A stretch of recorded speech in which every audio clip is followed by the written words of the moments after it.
We are moments away from the start of the Valencia Marathon, Trinidad Alfonso EDP 2021. 42.2 kilometers, 26.2 miles.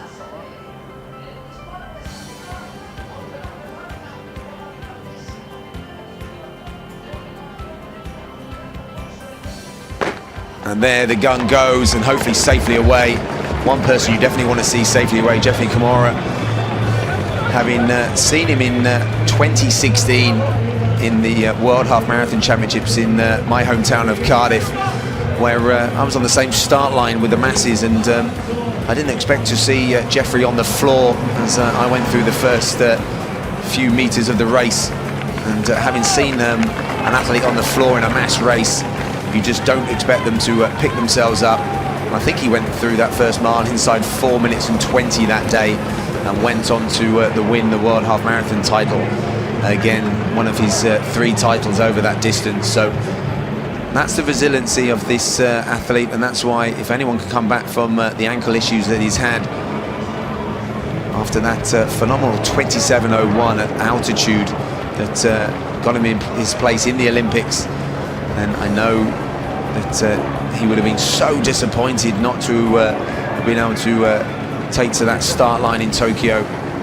But again, we talked about it might play into a few of these athletes' plans where it hasn't quite gone to plan, but maybe it will all click today, and all that hardship and that bad luck that they've had previously will all be forgotten with a great run in Valencia today. So there, look at that, that's a great sight.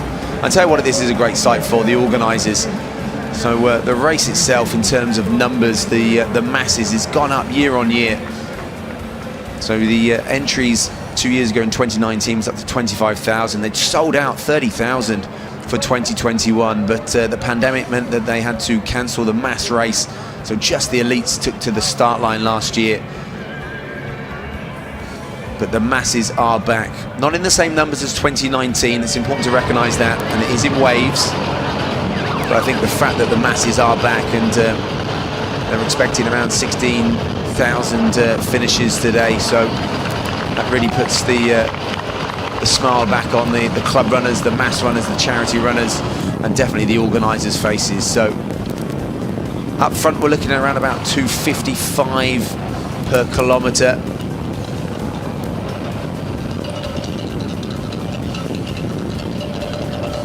Ngannou there, the pacer, with the NN singlet on, just a slight lean forward.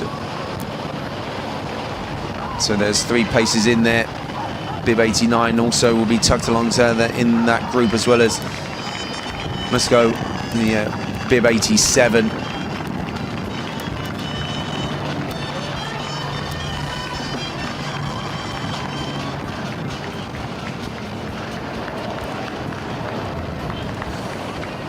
From last year, the first 5 kilometres was 14:42 for men and around about 16.5 for the women. So they passed 61:41 at halfway for the men and 69:04 for the women.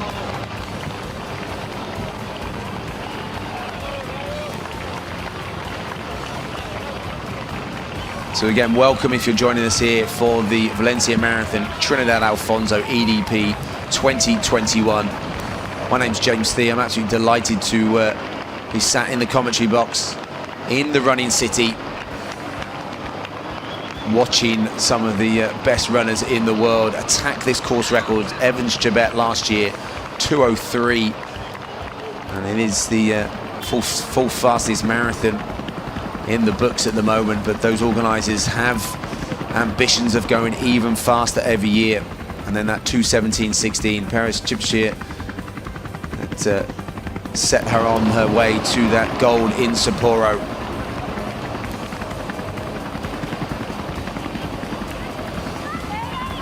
And winning that New York City Marathon in one of the few marathons that don't have pacemakers. So I know my good friend Dave Monty and a lot of others, if you look at the various message boards on the likes of Let's Run, and there's lots of talk about, you know, whether there should be paces in every major city marathon, and it's a good discussion point.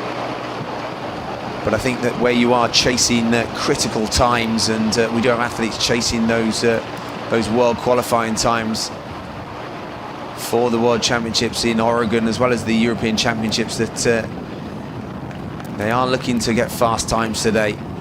Whereas going back to New York, it is about the win, it's about the race there, and it's about the experience. So a little bit of everything here in Valencia. You can see the spectators on the course side, making sure that the athletes get some good support in these early stages. So always a good bit of communication between the paces, just to make sure that those first few kilometers are not too fast, not too slow, that they settle into a rhythm, and also that the pack behind them has gone with them. So there's Scott Overall, one of our British Olympic athletes. So he's got a pacing job today.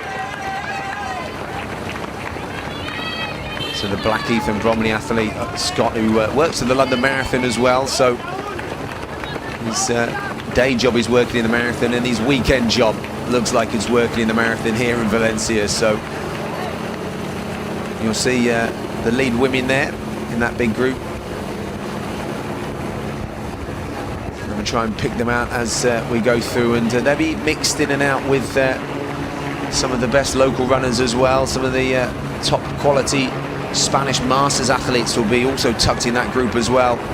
Always a good tradition of Masters athletes here. I think Nancy Jalak there was at the back of that group, so her 2:36 best is due some revision.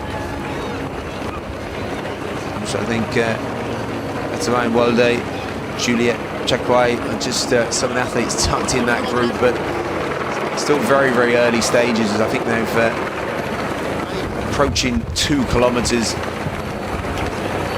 in that big lead female group.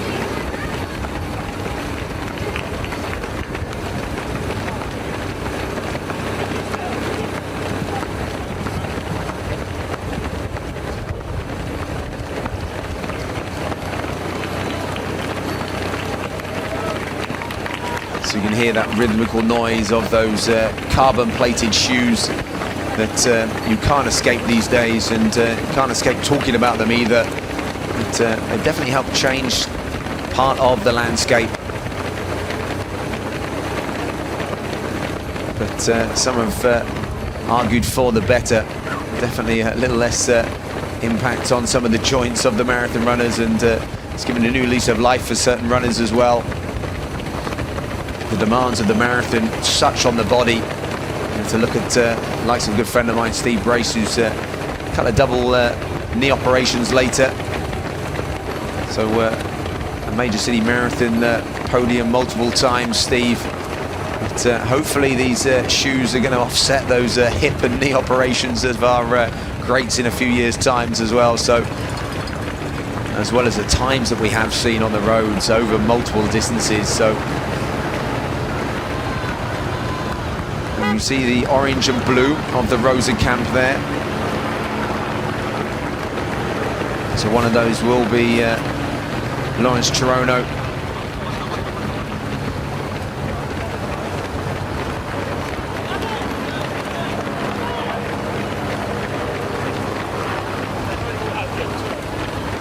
There's the 3 pacers up front. Sounds like they're having some kind of conversation. That's a good sign always early on. But it's fairly controlled. A few people out for their Sunday morning run. A little look to their right, and there's the elites going past them in this Valencia Marathon Trinidad Alfonso EDP race for 2021. So 3 kilometers. There you can see about 8:50. So then we're looking around about that, 2:55, 2:56. So just a fraction outside that, but that's never too much of an issue earlier on.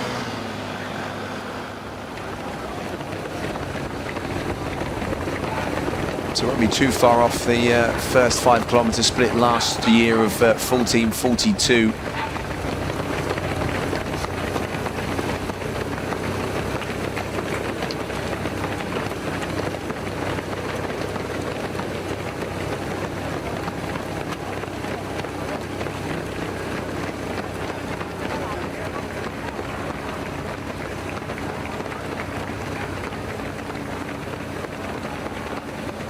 So let's say Strudzel, the other pacemaker in. This is the 69.45 group. They're looking at 3:18s.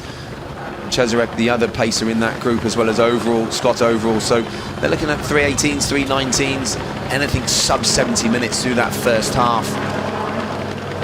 So I think that 2:20 barrier today is the aim. I think 2:17.16, I think that might be out of reach in the women's, but definitely the quality of the men's field. And that 2:03 barrier is definitely realistic. So heading down towards Marina Real Jean Carlos. So it's the port area of Valencia.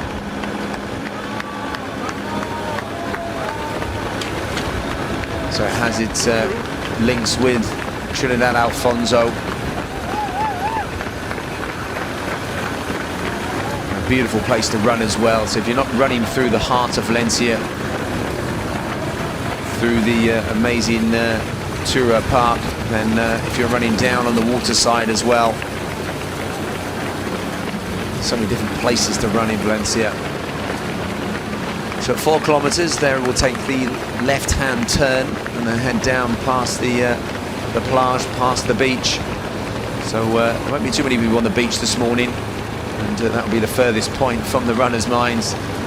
Maybe they've booked a bit of a break, a bit of a vacation after this to relax.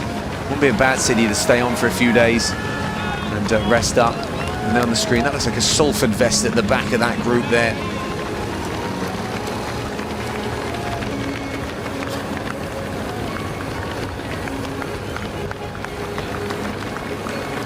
South London Harriers as well. So I think it's almost 500 Brits have made their way over.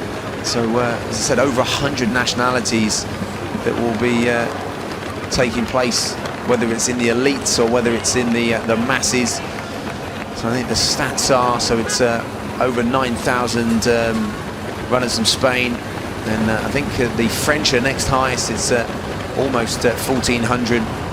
Italian 1,200, and then yes, GB 500 runners, as similar numbers to Belgium and Holland as well. But it's great to see so many countries. I think that was one thing that we did miss over the previous year or 18 months, was the ability to travel as runners, and it's always a big, part of, especially within Europe and those traveling even further afield, especially with marathons. It's almost put into people's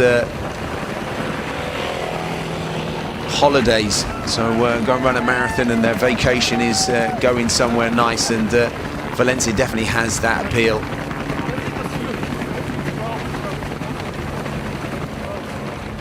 So this lead group, you can see it's a big pack there. You can see the lead car up front.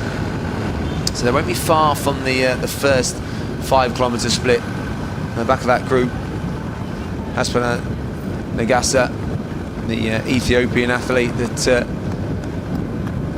is wearing the headband, and he's got the arm warmers on, so keeping warm early on, and obviously not wanting to get too involved with the early action. It looks like the second wave is around about, I think, a few minutes away from going.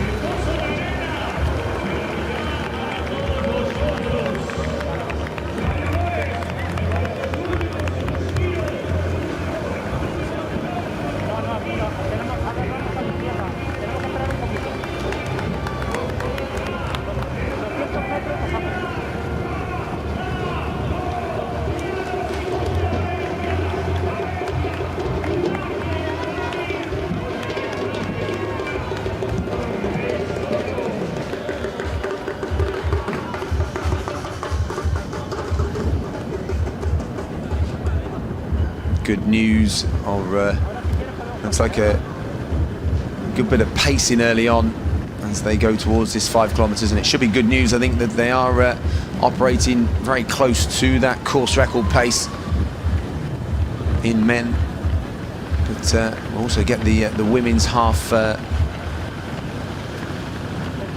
first 5 kilometer split towards that halfway split, but So not quite expecting it to go towards the record pace there in the women as the second wave are off.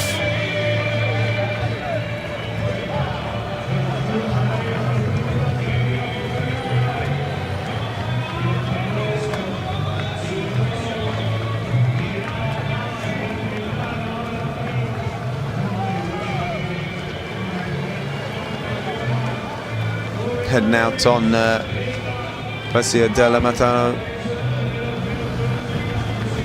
So the marathon start and finish are just such close proximity. So again, for runners and for the organisation, it's a dream of a course and infrastructure as well, with the space that is down here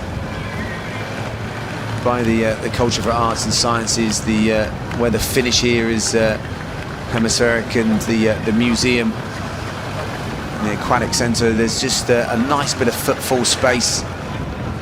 It's nice wide open roads as well for those masses to start off safely.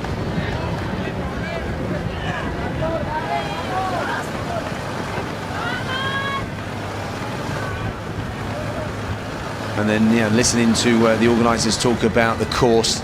So many expected that they couldn't make it faster from 2020, but they managed to take out a couple of small little indentations on the course that just made it a fraction faster.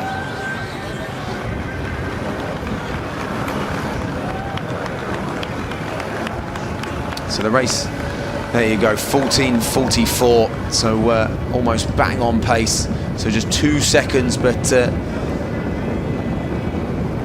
that's really nothing at this type of level, and they can easily make that up in a kilometre or so. Now they've settled into the race pace, and now they know there's a big group there. Look like Norbert Keegan there at the back, 2:05 lifetime best, and there you go.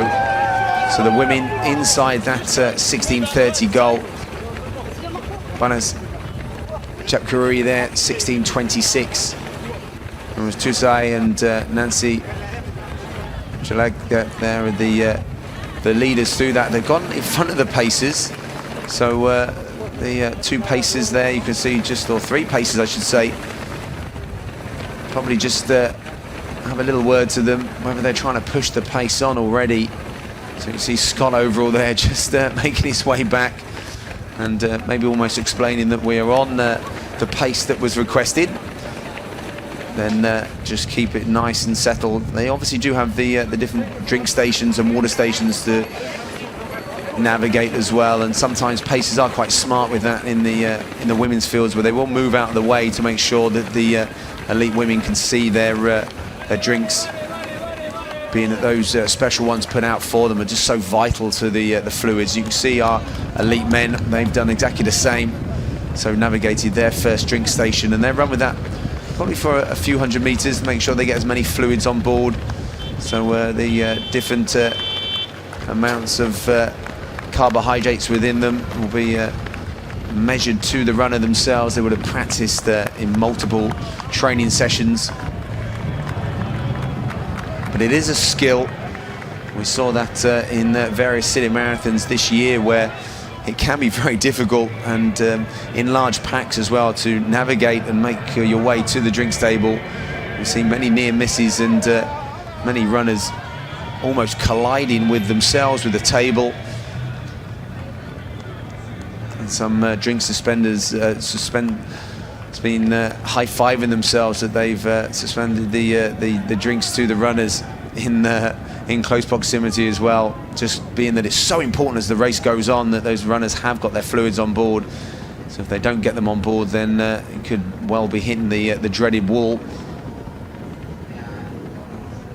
But they're the smiles of the masses as they go back. They weren't here 12 months ago, so some of them would have been on the streets watching the likes of Lawrence Chirono, but they wouldn't have been towing the line themselves.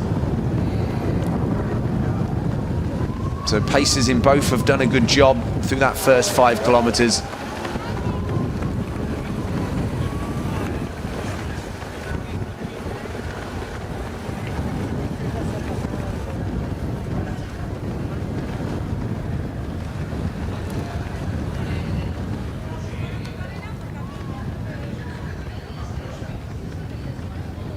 So the fastest times in the world this year.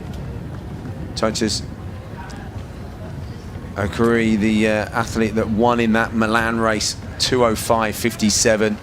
Bashir Abdi, that European record in Rotterdam for the Olympic bronze medalist, who out-sprinted Lawrence Chirono that day in Sapporo. So Bashir Abdi's 2:03.36.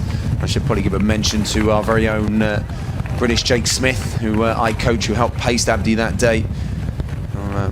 Bashir was absolutely delighted, the Gary Locker coached athlete, to break that European record. That's the second fastest time in the world this year. Maratona, Amsterdam, showing the strength of the marathons in the Netherlands at the moment. So 2:03.39 for the Ethiopians. So that's the top 3 fastest times in the world for men.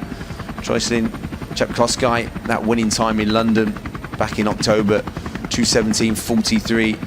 Angela Tanui, another Kenyan, another fast time in Amsterdam, 2:17.57, second on the world list. Jabatu Asmawal, the Ethiopian, second at London and third on the world list this year, 2:17.58. So they're the figures that Valencia, I know they pride themselves in relation to the other marathons, and this is obviously the end of season ability to put yourselves up those rankings. No one's going to do much after this weekend. This is the end of what has been a super busy period of marathon running in the fall period.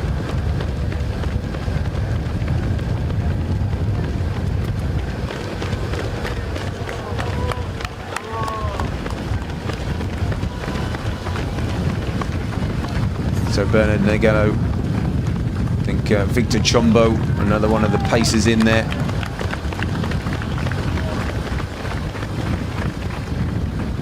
So it is 88, Bernard Negano on the screen in front of us. That slight lean forward. But running 3 abreast at the moment, so making sure that there's a good bit of windbreak behind.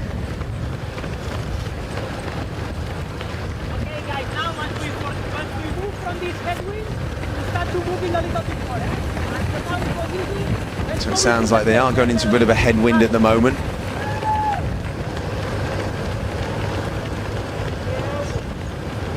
So just getting a bit of instructions from the organisers' course side.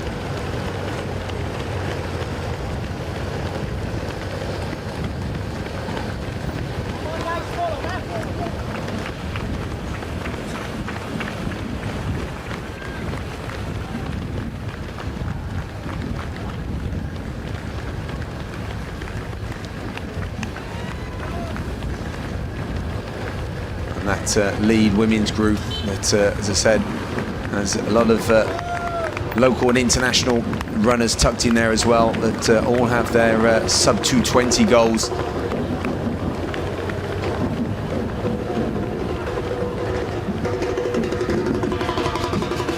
So if you are looking for any runners in particular and you haven't seen them on the screen, then do download the app. The Valencia Marathon app has a great ability to pick splits up, search for your individual runners as well, so it's very worth doing that.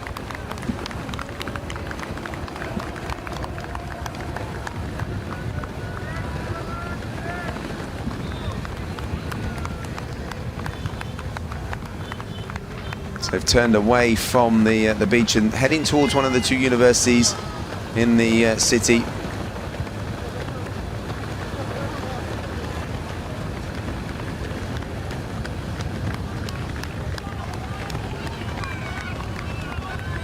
So next split that we will get will be the 10 kilometers. So if the men have maintained their pace, then they'll be looking around about the 29.5 minute mark. And women, if they can be inside 33 minutes, then that really would mean that we're operating way inside 2:20 pace at the moment. So the men just operating outside 2:03 pace, probably 2:03.30, but definitely inside 2:04 pace at the moment. But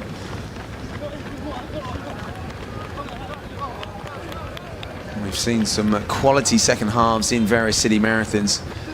As you can see, the athlete wearing number 1, Lawrence Torono, looking very calm, very relaxed early on, as in he should.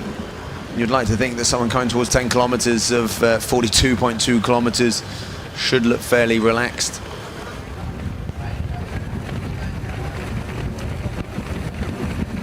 See Nancy there, Jalat, who's got a big revision to her marathon best today, I think.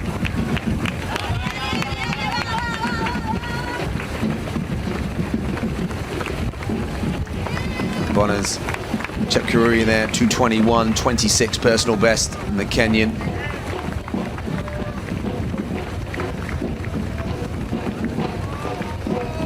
You see different nationalities tucked in that group, Germany, Belgium. It's an international flavour. Could have been better too. Herper at the back of that group, another 2:21 Ethiopian athlete. So in comparison to some marathons that have a women-only start race, the women will benefit from having masses around them, but it makes it sometimes a bit more challenging race position-wise as the race unfolds to see where people are in proximity to them. So that will be one thing that they maybe get some information from the people around them.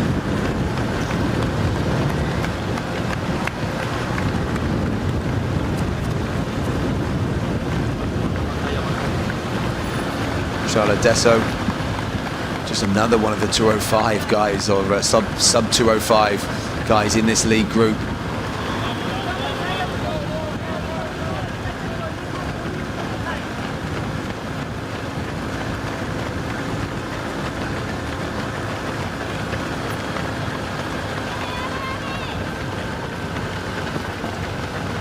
Samuel Trezeguet, the Eritrean,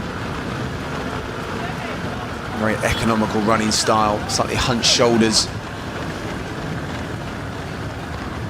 But again, he's got a fairly clear view of the road at the moment, so he's got one of the pre-race favourites on his right, as well as the 3 pacemakers in front.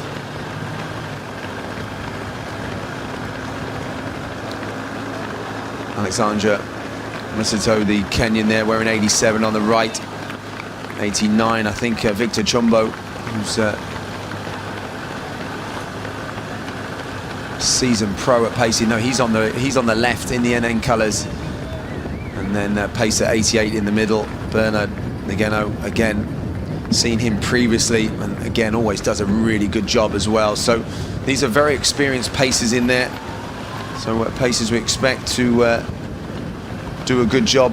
Victor Chumbo, interesting character. So his father had him concentrating on school for a majority of his young childhood, but the eldest of 7, and definitely really showing that he's maturing as an athlete and as a pacer. And again, he's thought of highly in the NM ranks as well.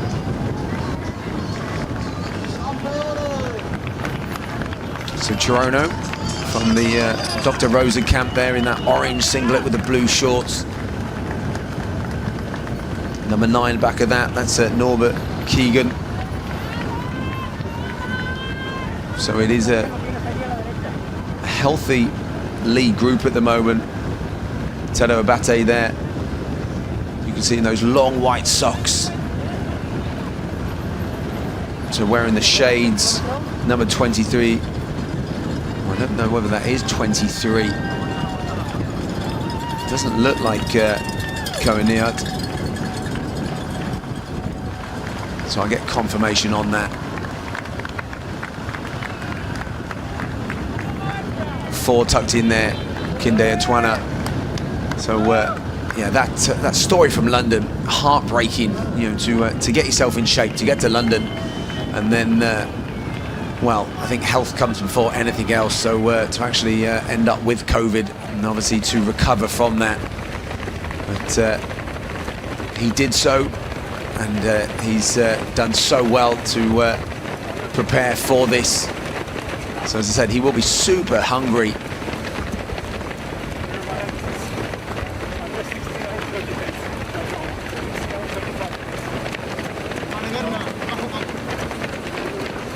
So our lead men pacing the lead women.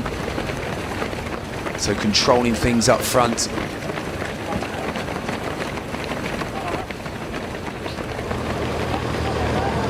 So Struzel, Cesarek, overall. But then they go, there you can see, and the paces previously mentioned, Masato and Chombo, 29.37. Oh, sorry, 29.27, I should say, correcting myself. So as we said, yeah, we were looking for that time, and it is inside the 29.30 that we wanted. So just 3 seconds outside the time from 12 months ago. So absolutely bang on at the moment in terms of pacing. Great job by our trio up front. And there you can see the precarious nature of the drink station, and not being handed out today. We've seen that in some marathons, so it is tables today. But it's obviously been on the right side of the road. It's been aware of what's going on at that exact moment as well. So runners in the marathon or any distance have a great ability to get into the zone, but you need to zone out of that as well to make sure that you do hit the right drinks table. You do pick up your drink. I know many of the teams and management will make sure that their athletes have practiced this, and that their drinks are well signposted for them. Different colours, different flags on them. But yeah, you can't underestimate the importance of getting your right drink on board. And there was a little bit of an incident, wasn't there, in the Olympics, of a certain runner knocking other people's drinks over, but we won't talk too much more about that. So if you did see it, you'll know what I'm talking about. I think that might have been one of the water stops. But again, they'll be important in today's race as well. So there'll be obviously the Pacific's drink stations themselves, but there'll also be water stops. So even though we're expecting a high of not too much for these athletes, around about 15 degrees, they're still be looking to make sure that they hydrate, and they just keep their core body temperature as effective as possible. Next split we get for the women, we were looking, could we be inside 33 minutes or very close to that through the first 10 kilometers for our lead women. In the back of that group we've got a 2:61.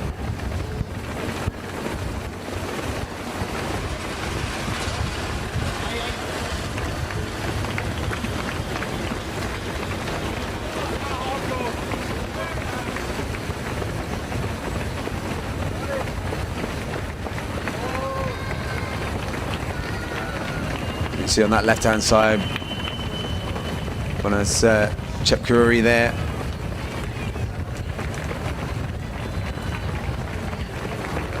But they're getting great shelter at the moment.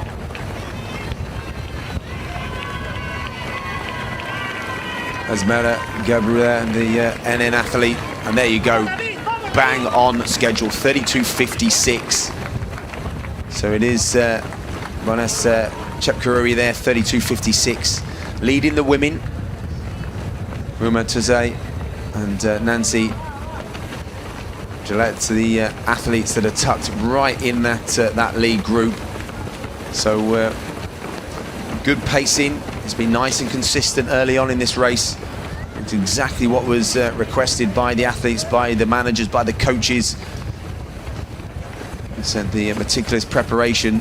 So and just a few seconds faster than course record pace at the moment. So even though we were talking down, or it's been talked down, course record pace in the women, at the moment the men are the ones 3 seconds outside, and the women are 3 seconds inside. But that second half 12 months ago from Paris Chipchia, the Olympic champion, so 69.04 first half, and second half 68 minutes. So that is some damage over the second half. So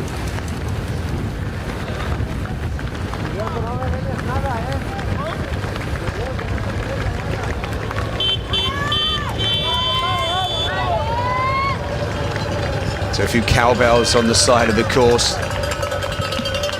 Some good news, good noise as the runners pass safely. I'm sure many of them are out there for their friends and families. But the good news being that they're that second wave, and I think maybe even the third wave has gone off now. So they'll be delighted to see their different people that they'll be supporting out on the course, making their way through the streets of Valencia. And this point, this 10K point, really gives a great bit of cheering for spectators, because our runners will head out now and then double back. 20 kilometers is just a stone's throw from here. So for the runners, so it's almost a 10-kilometer loop that they head out now. So past the Rotunda del Monado, and then a couple of long sections as well where they can really get into their running. So we're talking almost miles straight bits of running on the course. Some of those will be into that slight headwind. When they do head east each time, they will get a bit of breeze behind them. So these pacers are going to really earn their money today. So they're going to have their head down at certain sections and then try and be nice and controlled in other sections. And that's the difficulty sometimes, where you're going in and out of certain paces.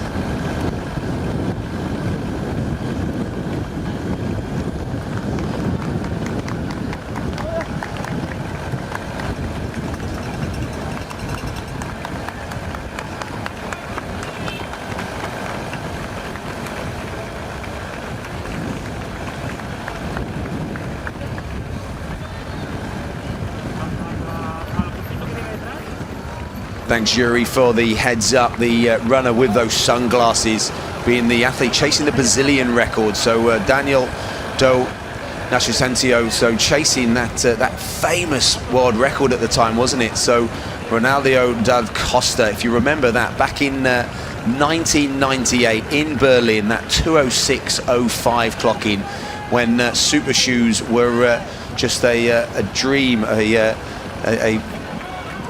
distant thing of the future. But that 2:06 clocking at the time, when yes, Da Costa, a famous name, those that know their marathon running. So will that record, you know, stay intact today? As you can see, things starting to splinter already. A little bit surprised by this. So whether that's the nature of the wind, whether that's the nature of the pacing.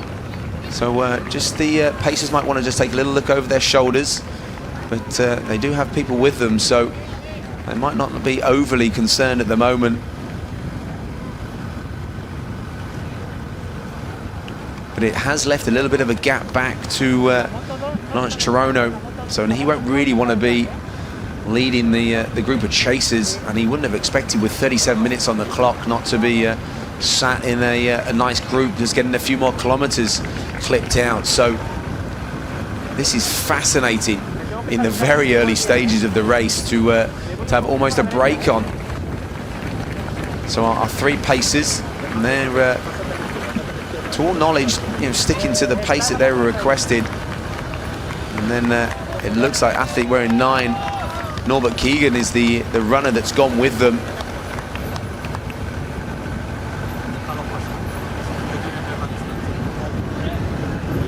So whether that broke up at the last drink station.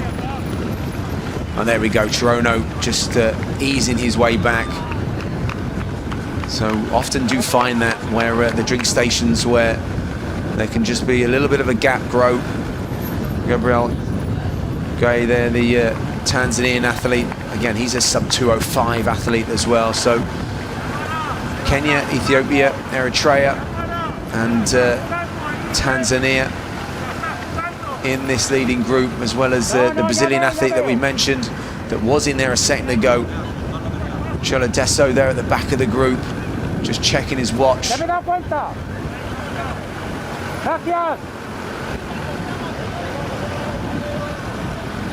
Another Ethiopian athlete there, Andanga.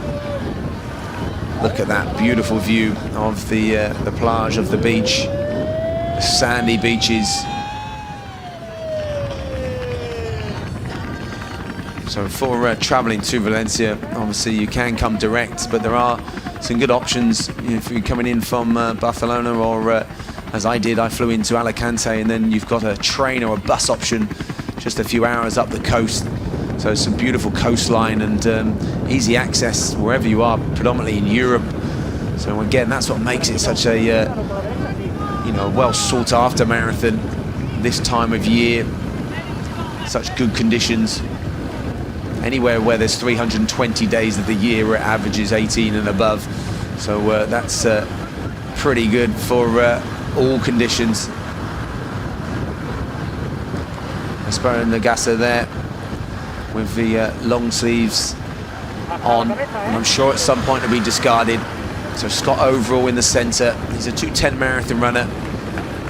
Said earlier, works for the London Marathon, so the day job is working and talking about the marathon. And at the weekends, just casually pacing the women towards sub 2:20, and at the moment doing a great job with Kenyan and German colleagues alongside him. You can see Gary O'Hanlon there, the Irish Masters athlete that I mentioned on the start line. And some quality Spanish Masters athletes. Don't forget those with a view on the Spanish record today. Ayad Lambasan's record from last year, 2:06.35. Hamid Ben Douad is the athlete with an eye on that. He's going to have some good support out there. There's some good paces as we go through each of the group. Javier Guerrera, sorry, the athlete that's representing Spain in the Olympic Games, who ran so well here 12 months ago. So you can just hear that wind out on the course. So, and this was a similar section to where the women's, where the men's race just broke up. So not expecting the same in the women's, given just the large pack that we have at the moment.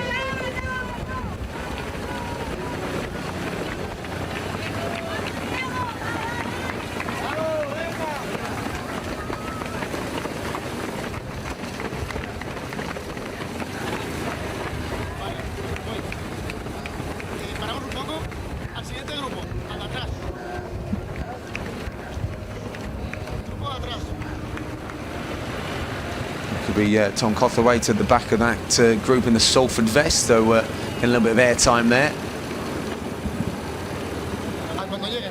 Beautiful side-on shot with Norbert Keegan there. And he's someone that wanted to play close proximity with those paces.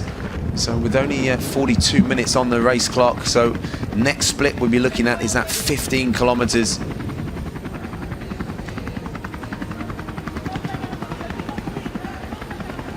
Some runners and coaches and agents get excited about Valencia. You only have to look at Elizabeth Gidai's half marathon last October, so people would have been licking their lips about coming here for the marathon.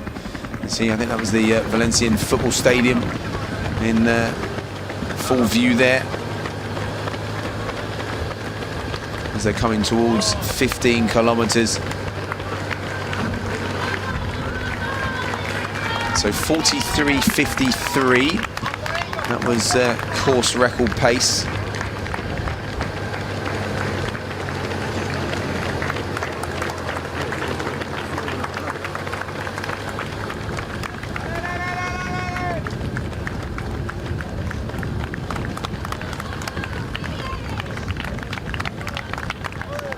And then the next wave, the pink wave, getting ready on the start line.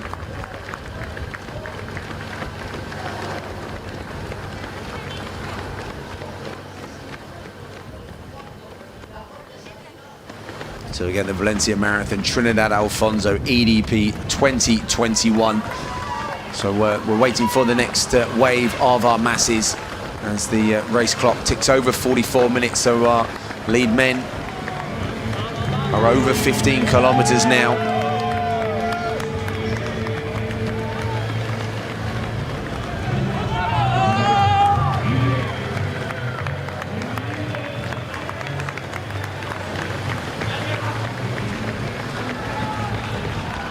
That was the Levante Stadium. I should know better as a football fan myself. Yes, the Valencia Football Stadium, much bigger than that.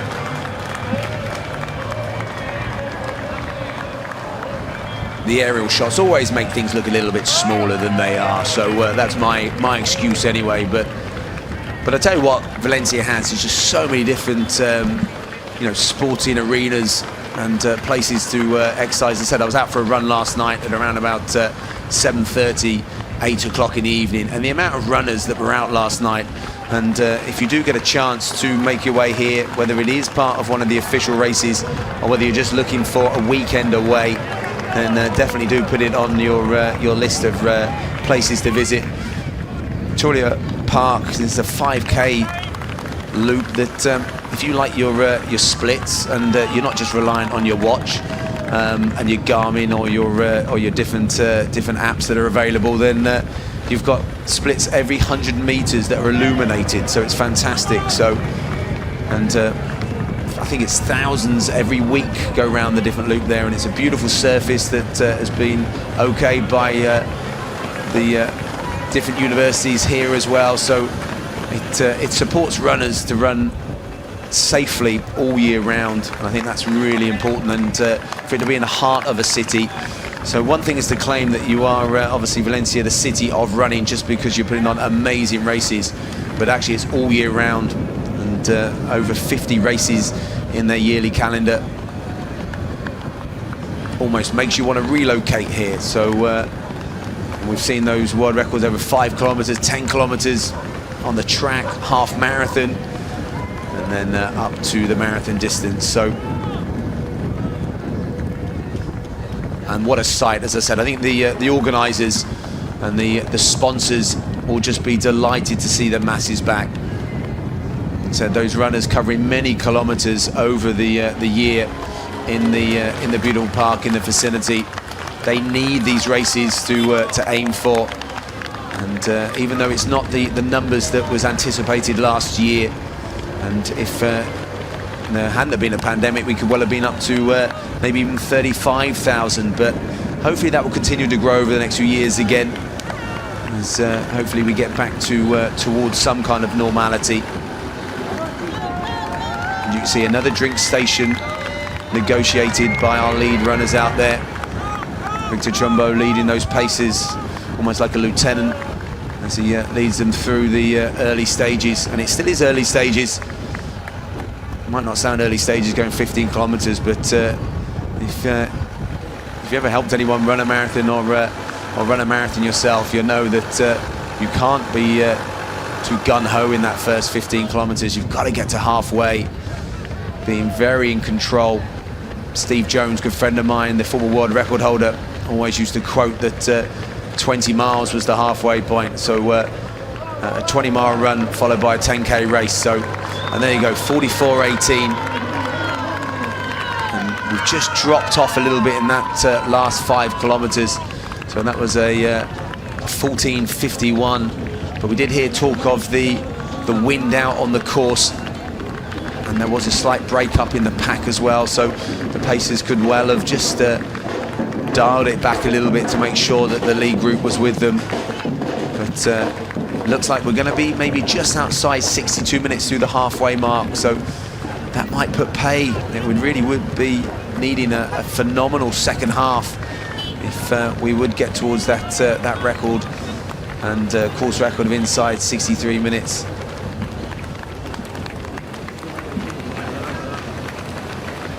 So right now heading back to one of the other groups. So out there, various different pace groups. You can see 14 tucked in that group, and it's a large group. Remember, chasing world qualifying times to 11:30 to be on the plane to Oregon.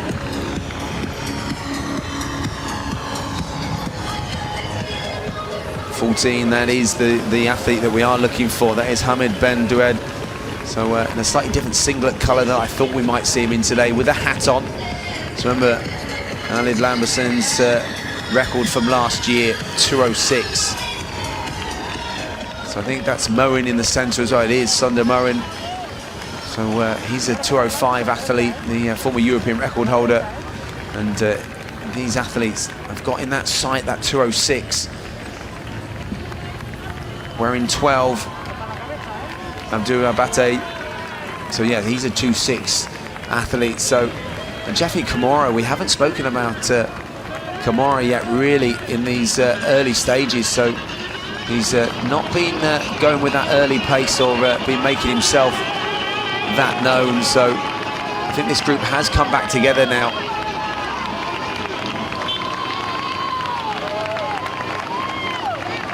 So just trying to look up the road to see where the leaders are.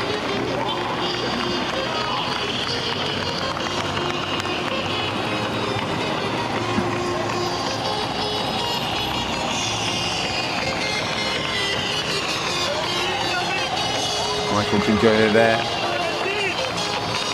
in the centre. Amel Pedros, the athlete chasing the German national record as well.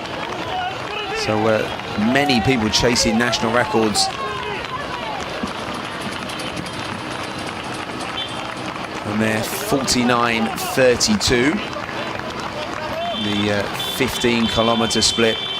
So pretty even running again. That's around about a 16:35 maybe for that last 5 kilometres. So we saw the men were just slightly down. So just dropping out of course record pace there, but that's average course record pace if they were going to run even paced. So we know last year that the second half did pick up. But still operating at that sub 220 mark, that if these runners were to get inside that, they'd be absolutely delighted.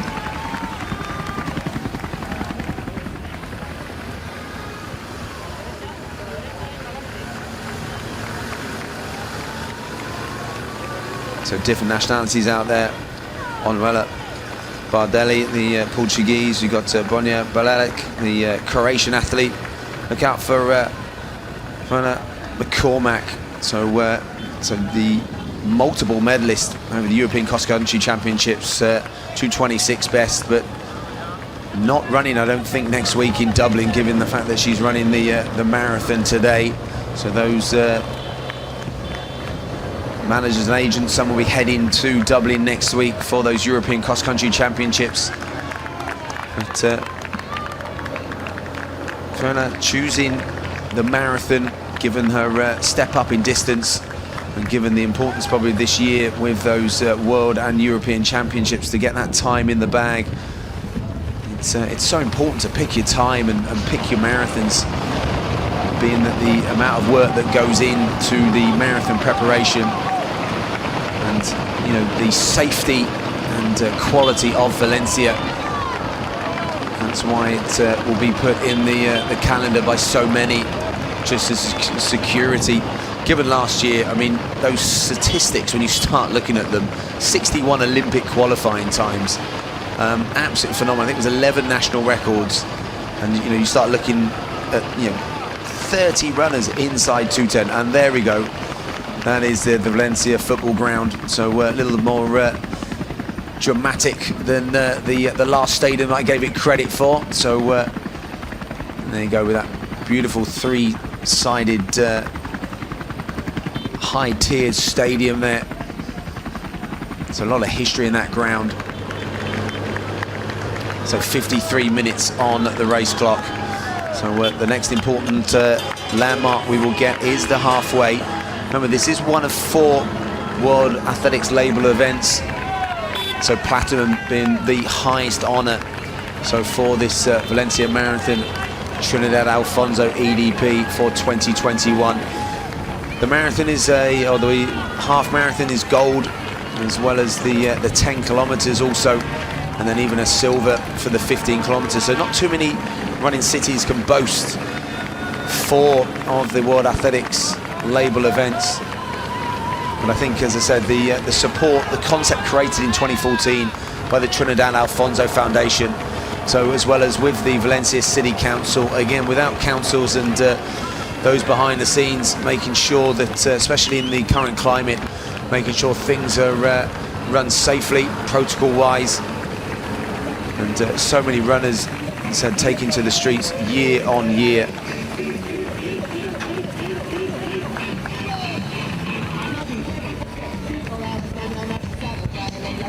Josefa there wearing 161.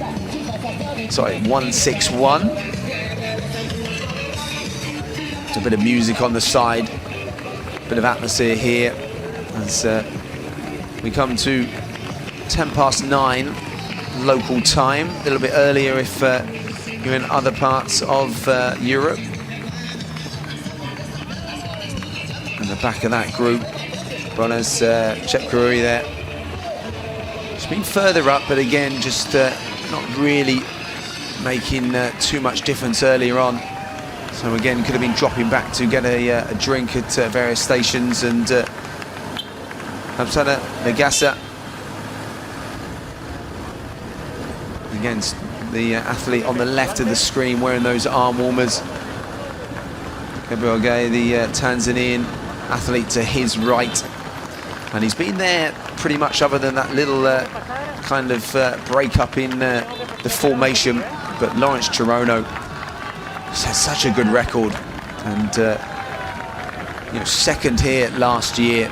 He would have been slightly disappointed with that, given that he knows how to win so many races and step on the top spot at the podium. But I think for a lot of these runners, to make sure that they've got that fast time under their belt. And it was a surprise to see him out-sprinted in those Olympic Games in Sapporo. So love the split screen here. It really does make our job so much easier, and you back home as well.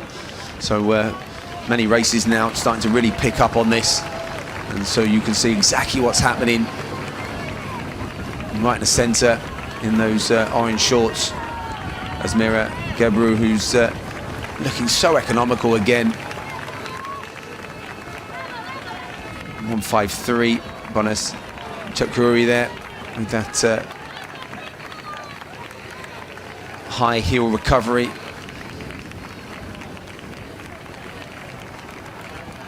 And they're the club vests, whether they're local or further afield. So keeping the athletes nicely compact.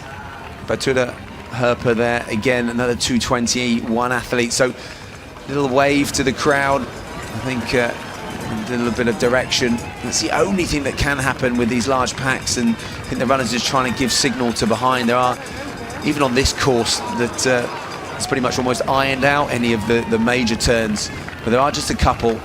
And the same with drink stations, just being awake, just being alert of those. So anyone that's running a pack, even for your Sunday run, that I'm sure many of you either will head out for later today, or maybe some of you even met up early this morning. But even when you're running in a pack on a morning run, if you just don't take your eye off what's happening, whether you're tripping on the person in front, or whether you don't see a turn or a corner or a curb coming, that could be absolute disaster. So a little bit of communication between runners is just so important. And I think this really does give a good aerial shot of the shelter some of the runners will get.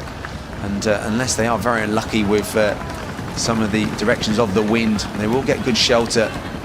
It's almost like a track-like surface underneath. So temperatures probably around about 12 degrees now, so almost absolutely perfect. And the wind doesn't seem as gusting as we might have feared at one point in the week leading into the race. There were some much windier days. So again, I think the organisers would have taken this weather hands down.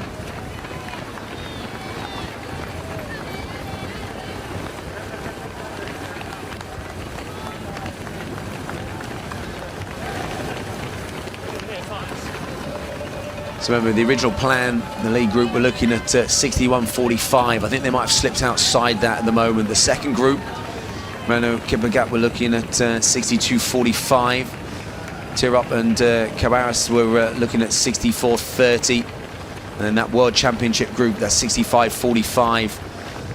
And that was Javier Guerrera, the Spanish athlete, trying to lead some of his compatriots to that time, and some of the international athletes that are coming over for that 2:11.30 time in mind. And then Czechia, the 67.15 pacer for that European qualifying time for Berlin. So lots of things on offer here. And given the strength we've had previous years, that we expect, you know, a whole host of people inside that European qualifying time as well. It'll be a great boost for European running. So in the women pacing, we were looking at 69.45. You see Struzel, Cesarek and overall on our screen there, you can see at the 4, they were charged with around about 69.45 through the halfway. Second group, Plains and Gemelas, were looking at 72.30. And then we were looking at 74.45 that world time. So looking at around that 2:30 and under mark, 2:29.30 is the goal there. Ezrit will be in charge. That's about 3:32 a kilometre. And then 76 minutes. So Martinez, Baralas is the pacers judged with those times, looking to get inside that European time, as well as the 78.45 group. Sanchez is the pacer in that group. So again, the quality of the organisers, having 5 pacers groups in the men, 4 in the women. So and then those elite fields, Mark Rogue and Jose Antonio Radlat do a sterling job year on year, making sure that quality fields are assembled. So not so easy to do in this current situation with so many marathons in the fall in this period. So I think as some marathons go back to their normal spring dates, you know, London Marathon or October again next year. So there are going to be some clashes, and there have been certain movements of other races as well. So it does make it a little bit harder for athletes and their coaches and agents to plan around and make sure that they pick the right ones and they do get selected and invited to the right races. But again, lots of good communication to make sure the right people have turned up today. A few issues, obviously, in the last few weeks with various changes in countries' protocols and making it a little bit more difficult for some to travel. Some nations aren't here because of that. So again, our wishes to those athletes that have been impacted with that. And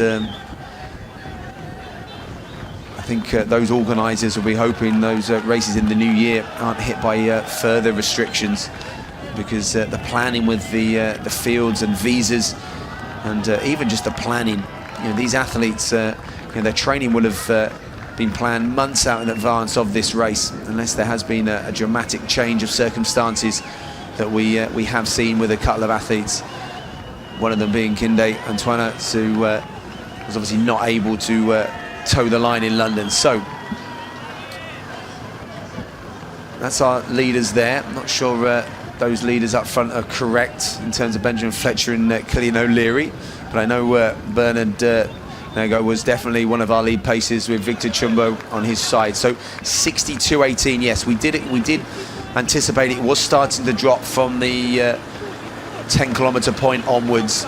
So we're looking at being around about 30 to 40 seconds outside that halfway split. So you would anticipate that they would not drop a 60-30 second half. So it looks as if Evans Jabet's 12-month course record 2:03 is going to be safe. But this is about racing now. It is about there are really healthy prize structures if you look at the bonuses for winning, and I think one of those will be winning inside 2:04.30. So at the moment, 62.18 does give them that to aim towards being inside 2:04.30, and then the various time bonuses for those behind as well. So even if they're not winning, even down to top 12, being inside certain times as well will be absolutely critical.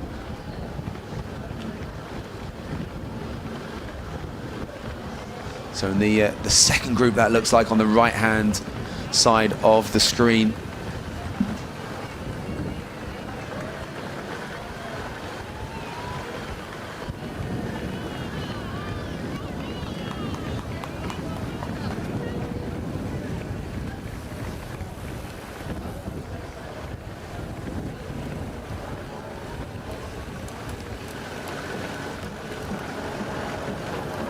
Another nice aerial shot. So to the right-hand side, looks like that is at the plage of the beach. As we're coming towards 65 minutes, so probably a few minutes away. We're inside probably a mile of the halfway split for the women. And I think inside 70 minutes would be right on pace for that sub 220 clock in. And their athlete, Hamid Ben Dued, just shaking those arms out with the cap. It's got some really good company there. This group are operating right on that kind of 2.6 mark at the moment. See Sonda Moen in there. Jeffrey Kimura is tucked right in that group, as well as looks like big Ethiopian contingent as well. We're in 12. Abate Pedros, the German athlete. The Eritrean Gabrigaris is the athlete in the cycling shorts to the back right, just to Abate's left, or right, sorry, with Abate and his left.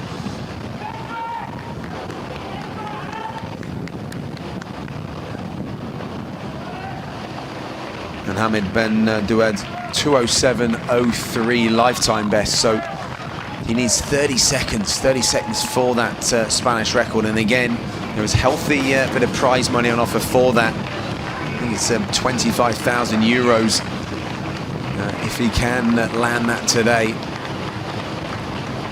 So that would be a very good payday from the local athlete that will be getting great support out on the course.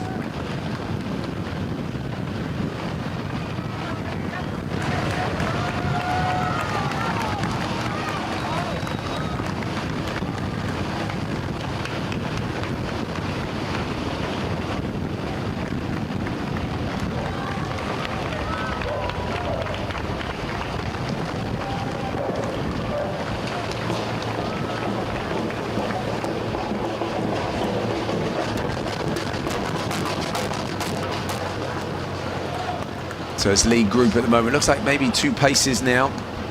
Victor Chumbo, I can't see him on the screen there, so unless he's just a fraction ahead.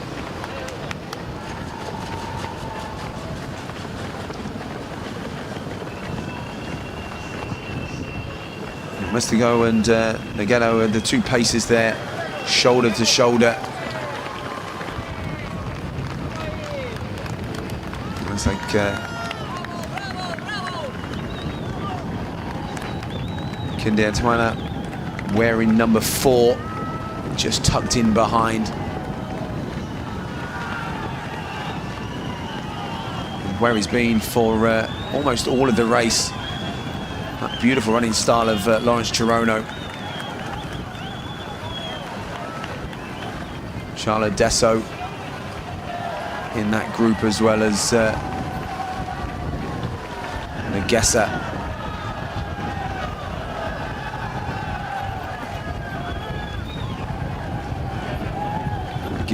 The Tanzanian athlete on the right hand of your screen there. And our lead women just starting to thin out a bit, this group. You can see the sustained running. Maybe just lost a few of the local runners, or the those that have travelled looking for that sub 220 clock in.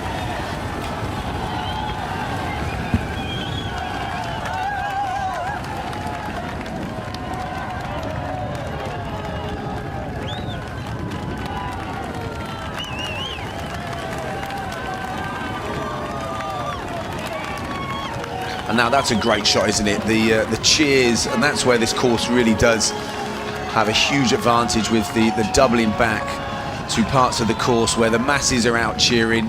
So it's almost a moving carousel of runners. The elites going one side, and look at that, someone with some national flags attached to their bikes. So great bit of atmosphere there. But I think it's great for the masses to see the elites go through, and hopefully that would have given them a bit of a boost.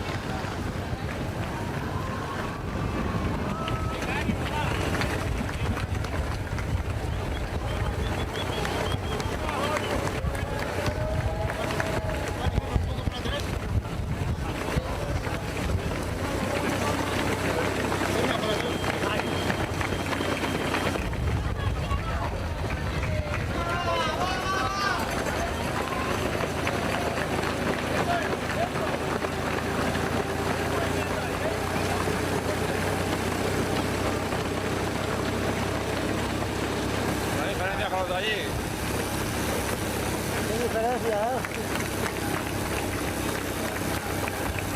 Tiene más mérito aquello, porque están 2 horas más. Sí, 3 o más. So debut there, you can see wearing 160. So that's Walde, the Ethiopian, and another one we looked out for, Dagofa. So 2 Ethiopians in that lead group making their debuts. So again, it'll be interesting. There you go, halfway split. Matusa 69.41. So Pacers have done a great job. That's exactly what we wanted. Now, yeah, that course record, I think that is gone. So be hard push to run a 67 halfway split on the second part of this course, but it does mean all aims are on that sub 220 clocking, and given that there's almost a half a dozen or maybe even more tucked away in this lead group for the elite women, so that's going to be the aim now. Because if you look at the kind of benchmark for absolute elite status right now in the women's marathon kind of sphere, then you're kind of looking at sub 220 being the goal there. And last year hits again the quality and the quantity inside that. So, but even sub 222. No, sorry, sub 220. And then you look at the price structure. So again, similar to the men, those different times will represent different amounts of financial reward when they cross the line. So again, that sub 220 is the upper time limit for that. Obviously, breaking records along the way, whether that was course record or even world records, has an additional payment to it as well.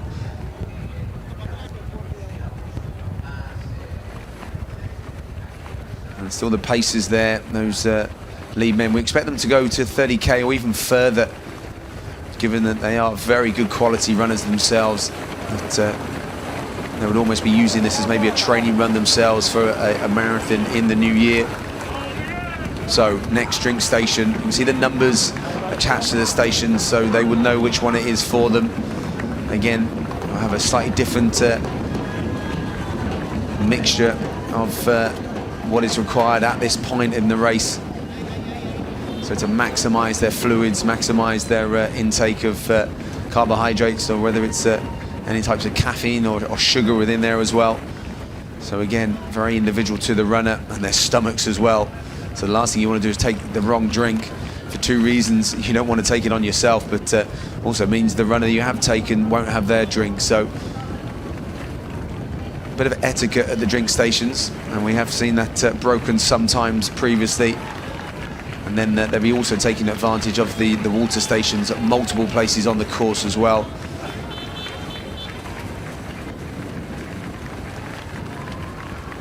So our paces again, you've seen this in the last few drink stations, where it has broken up at the drink stations from being a very compact group, and you can see that wind. You can almost see whether, and yes, you can see the flags now. They're going into a headwind, so almost the worst time to be visiting a drink station and for it to break up again, just because the paces in this period are going to be so important to our runners. And there you can see 25 kilometers on the right hand of the screen. 1:13.55 unofficially.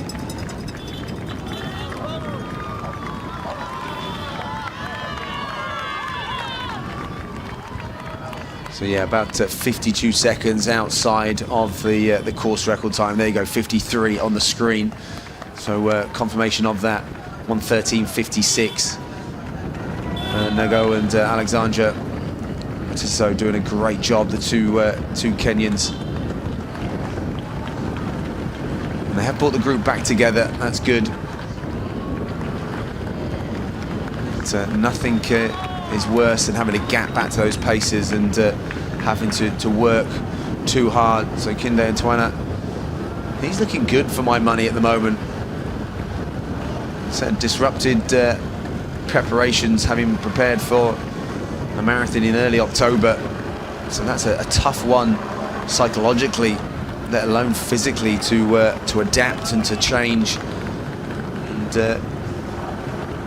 also just to come back from that, that disappointment, but also the unknown. I know various people have had COVID, and it's impacted people differently. Obviously, can impact your respiratory system. So I'm glad to see at the moment it doesn't look like any lasting effects on the athlete there from Ethiopia. And there, the sunglasses of the athlete representing Brazil right in the center of the screen there, Daniel do Nascimento. So he's giving that this record a really good go. He's a 2:09 at best, but at the moment that group operating around about that 2:06 mark, and Jeffrey Kamara there just almost urging a little bit. So with that gap back from the lead group, something's got to happen at some time.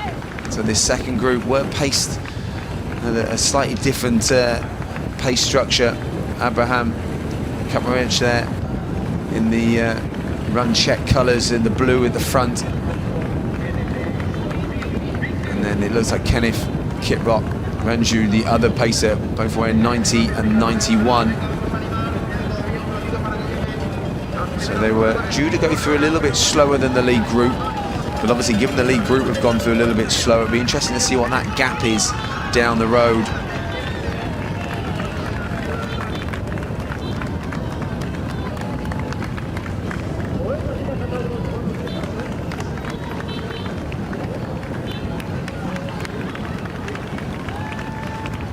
And again with two paces, that group's now down to 6 in that lead group.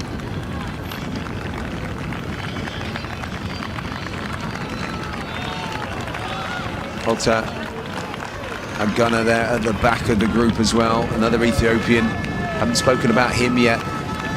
So again, many of these runners that are just hidden away out of sight, they've done a good job. So it's almost, that's an art of a marathon runner, is to almost stay unnoticed earlier on. So it's a bit like the analogies towards boxing, very similar, that don't get involved in too many fights or scuffles earlier on. You just want to get where you are very economically, and then when the big punches, when the fight does really go down, you're ready for it. But again, just a slight gap does seem to be breaking up at certain points.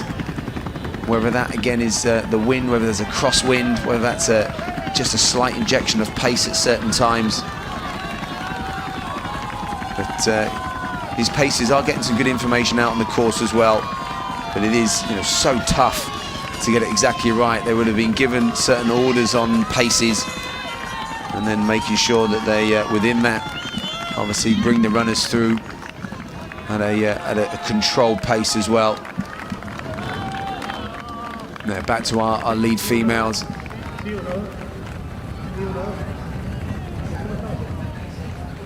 So remember, Rama Tusa, the winner, triple winner of the Rome Marathon. So 2016, 17 and 18. It's her first race in Valencia. So well raced throughout Italy.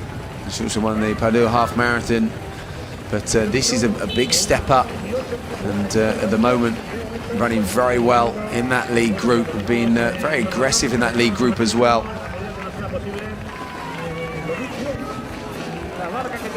So Dagufa is the under-20 world 3,000 meter champion from Big Gosh in 2016. So also Walde, so I think making their debuts. So she got a personal best of 68.15. So that's why cruising through in just inside 70 minutes is proving to be very economical. So Walde herself, again, a very talented under-20 athlete, third in the World Cross in China in 2015. So she's also got a 69.22 personal best, so not far off that. So probably under-raced at that half marathon distance, but yeah, Evigain Walde and Bernardo de Geffer, two athletes making their debuts, and at the moment tucked in that lead group.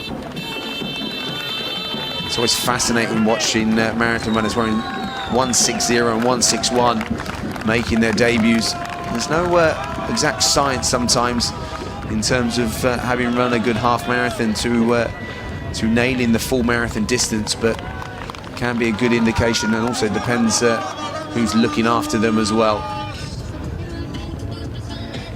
You just see that slight lean into what seemingly looks still like they're running into a headwind. 27 kilometers.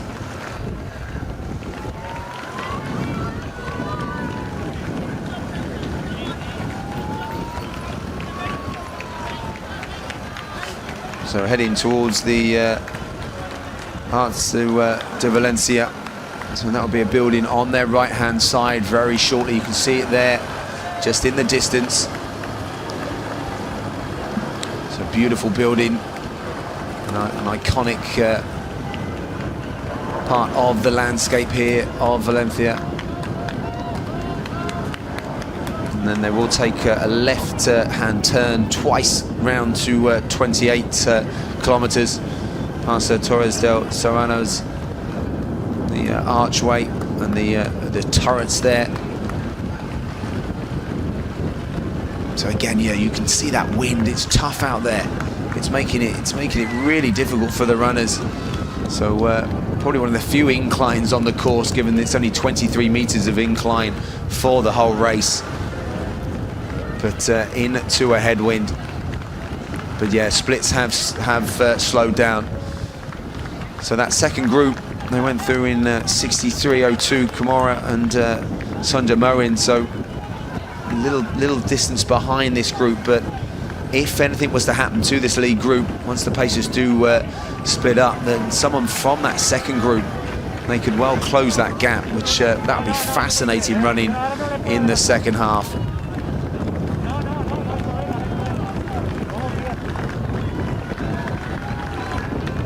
There's one of those left-hand turns I was just talking about.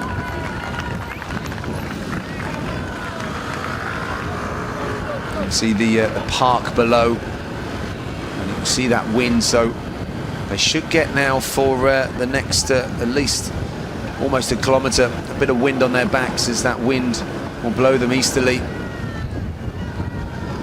See New Balance's sponsors there, their flags blowing in the wind.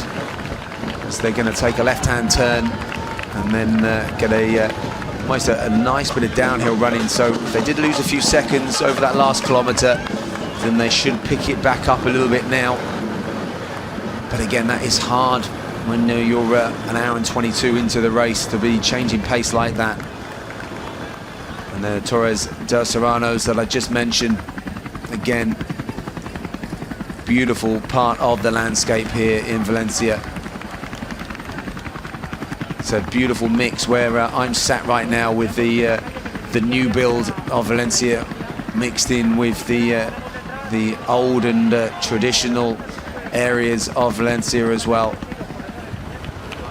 with that beautiful running park in the centre, with multiple different sports arenas in there as well. Saw people last night playing handball, football, baseball, so many different sports going on. There you go, 25 kilometres. There's Tusa there, the leader, so 1:22, so yeah, just under a minute off course record pace, but that was obviously that 2:17 course record, so operating still in that sub 2:20 mark. I'll tell you what, I am impressed. Look at the amount of athletes in this 2:20 group.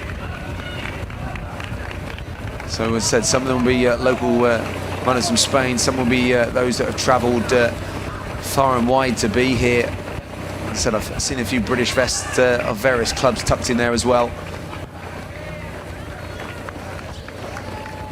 So getting a really good experience themselves and getting a little bit of airtime as well. So I'm sure friends and family back home will be spotting them, cheering, shouting.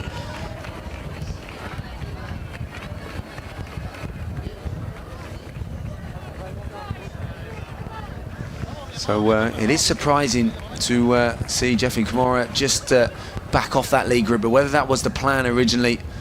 So on his way back from injury, talked about earlier, that mass amount of cycling on the turbo trainers to get himself fit, but maybe it's just unsure of his absolute race fitness. So his personal best still stands from his debut back in Berlin in 2012. So that really does show you two things: his longevity, and running 2.6 back in 2012. That was obviously pre the shoe technology that we have today, but also the fact that someone with Jeffrey's quality over the half marathon world cross country distance that hasn't between that time nailed a super fast marathon. Obviously he's won New York twice, but he's due a fast time. So it's going to be tough though if they're going to bridge this gap, because the quality of this group up front at the moment, and if they can battle their way through the next couple of kilometers, then when they do make that final turn, then they're hopefully going to really pick up. But we're expecting now, as they head down, this is going to pick up a little bit as they go down towards 29, so it'll be a bit harder probably for that next 5 kilometers, and then maybe as they turn past that 33-kilometer point, then that could maybe be the last of the worst bit of wind on the course. But you can see they're tucked between the buildings here. They're getting some great shelter. Nice bit of noise on the course side as well. So coming up to 29 kilometers, going up Sidapal, and they will head towards the Palacio del Marcanas dos Argos. And that'll be just past the 29 kilometers. So as a marathon runner, having your mindset on getting to that 30 kilometers, and that will be the pacer's aim as well. So get to that 30 kilometers. That's where a lot of their pacing duties would have been, or contracts would have been scheduled. So for them, their working day is almost done. If they can go any further, then I'm sure there'd be bonuses on offer for them for that. But Alexandra Mistigo's done a good job alongside Bernard Nigo, as they have a little chat to each other. So and maybe just signaling there. You can see that wind, the flag going in the right direction for our runners there. Nigo just taking that right-hand turn.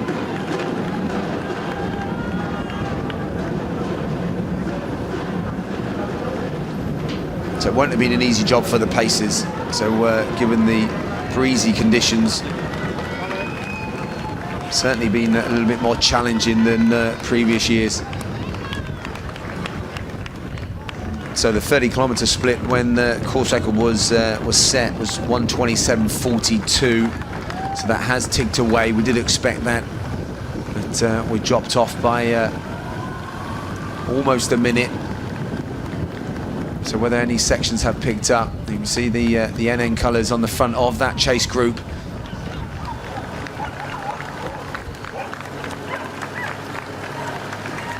But still, this lead group looks controlled, and there's still enough numbers there. It was 6 away. But unless something was dramatic to happen in this lead group, but can't quite see the chasers behind closing that gap too significantly.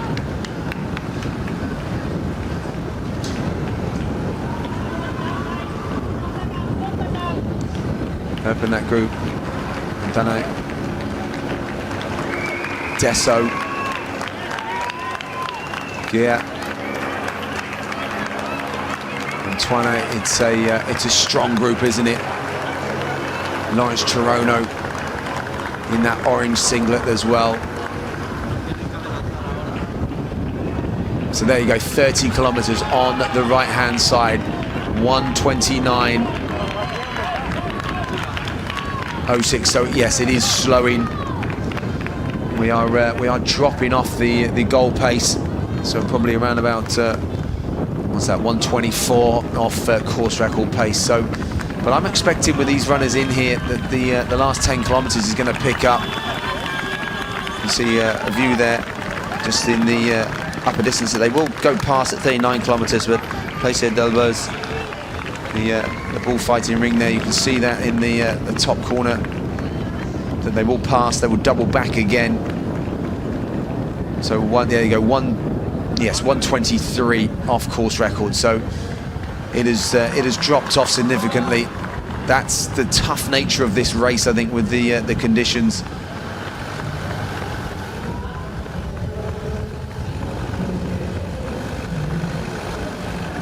And again, another beautiful aerial shot. So it looks so calm from up here, but those runners have definitely felt the wind out on the road. As the women are now over 90 minutes of running. So now into the last 50 minutes of running. So many of their training runs and efforts will have been there, you know, sort of getting themselves ready, practicing for this, simulating what this was going to feel like, because totally different feel to just going out and running a steady 50 minutes at marathon pace. Doing it when you're fatigued, doing it when you're in the middle of a race, doing it when the pressure's on. But these debutants are running really well at the moment. So that is 161 on your screen there. So it's interesting to see Bayano Dagafa. So her debut, and I think her teammate in front of her, Atane Walde, is the other Ethiopian athlete. So the shoulders are starting to rock. Would expect that. This was the part of the course where we saw the men running into the worst of the headwind. And even if you are sat in the middle of a group of paces, you're still going to feel the wind to some degree. Nancy Jalala there is looking good, and I know her personal best 2:36. Now that is true major revision today.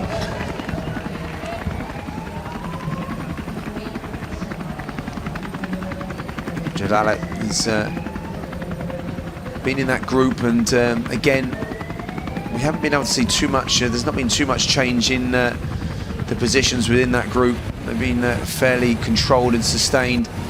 And again, they're going to make the welcome left-hand turn with that wind behind them as well.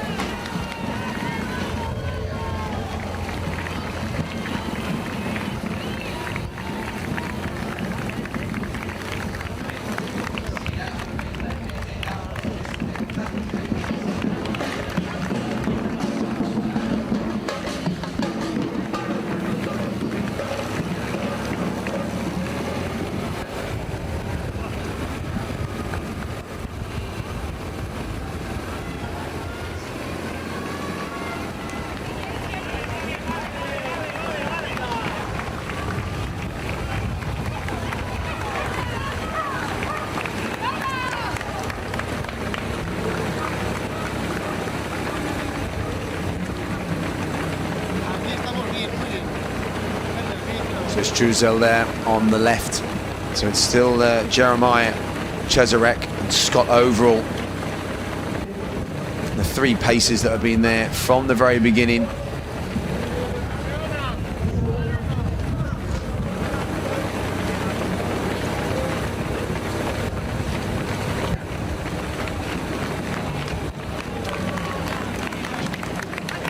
Joe Laggett there on the inside. So again, moving very well, just having a little look to her right hand. And she will see Romara Tusa there.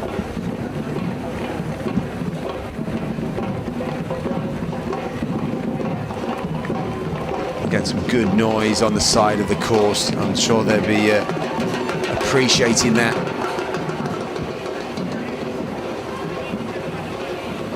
It's almost rhythmical with the runners.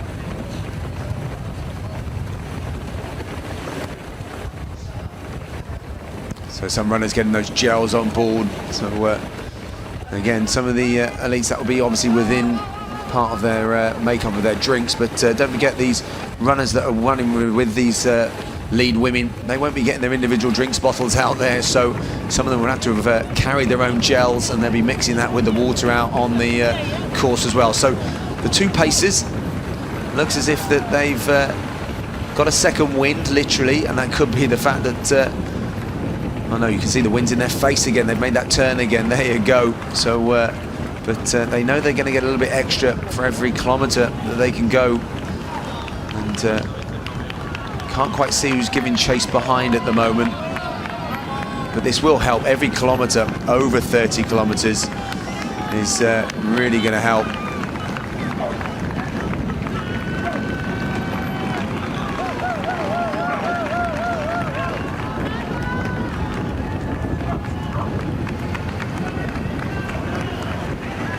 And actually could be Norbert Keegan there actually with pacer 88. So Bernard Gallo there, and so it could be the first maybe ask of a question as we've gone past 30 kilometres.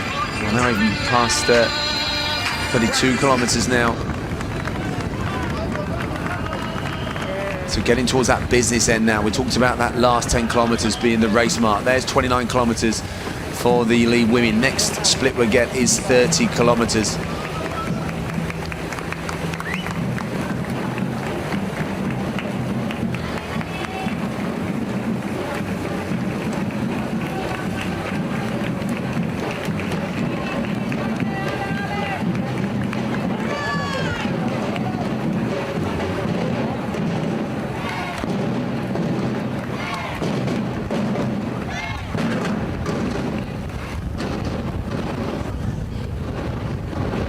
See, it's still a busy group there in the lead women. Lots all tucked in that lead group. So remember, we are going out in 4 different languages: Valencian, Spanish, and French next door. And my French colleague next door had a fascinating journey where he had an issue with flying, so had to drive all the way here, 8 hours. Now that's dedication to the cause. So I think I worked it out. For my doorstep, it would be driving from home to Paris. So that's the dedication of our commentary team here. So I hope he's got a strong coffee next door as well. So going out to multiple countries. So again, if you have joined us this morning, wherever you are, so again, we're delighted you've joined us for the Valencia Marathon, Trinidad Alfonso EDP. It is great to have you here, and great to see so many of our runners out there on the streets. I think the masses being back has really added a really big important factor back. I think last year's elite race was just really important in an Olympic year or an Olympic qualifying window, but I think having the masses back in what is the running city, and as we've talked about, so much investment, and not just for one race but for multiple races. It's up to 50 races in the race program here at Valencia, but just the sheer numbers of people that run in the park on a daily basis, and the support to the local running community. So I think that's something over the last few years. I mean, if you look down at the winning times, but also you just look at the numbers, the sheer numbers of entries. Said non-pandemic, we would have been up to probably around about 30,000 for this race this weekend, but derailed last year, but I think absolutely delighted everyone, and lots of safety things in that had to happen. The expo was a smaller affair than previously, and obviously runners and those staff wearing their masks as well. But the last couple of days, different rules been brought in by the government of Spain, so you now have to wear or show your vaccination passport to certain places to eat and drink, and I think they're just trying to make things safe. But waves separated by 15 minutes as well. Again, that's been a conscious decision to make sure that numbers as well have been safe, and people in close proximity. But I think again, the money that's raised for charities as well, with the masses being back. There's Pacer 88, who's done a sterling job. The athletes, you can see him leaning into that wind. I think his job is almost done. You can see Chirono there, just coming on to his shoulder, almost to say, maybe it is time for us to take over. Get this, I say race started, it is definitely started, but maybe the race or the push towards the finish, because this is going to come down to tactics now in this large group of, there's still 5 athletes there, so I'm trying to work out who we've lost. Things are going to start breaking up now, and whether anyone has made their way back. So I'm sure Mark Rogue and Jose Antonio Radulante will be watching from the lead vehicle or from the feed themselves. So they would have had a view on how the race would have unfolded in our chats last night over dinner. So we had our views on how it might happen, but the marathon is just one of those events that you can predict to a certain point, but then certain predictions go out the window. So Ramon Tusa there, 1:39.14. And our two debutants there, well, Dagfa Gigala there is running very well. So really good to see. Magat is currently in second place in that lead women. So 1:39. So yeah, 1:07 outside the course record, but that does mean we're operating inside 2:20 for the women. That's the goal pace. So for the men, the next split will be interesting to see to what extent that we've maybe dropped outside now even the 2:05 mark. 34 kilometers. So course record last year was 1:42.18 at 35 kilometers. So it does look like obviously that is definitely safe for another year. But I'm sure that would just give even more fuel and motivation to the organisers for the race of 2022. There, Chirono. Start looking or trying to look for body language, whether it's any grimaces on the face. Miguel actually looks pretty good for the pace, and have a little look over his shoulder.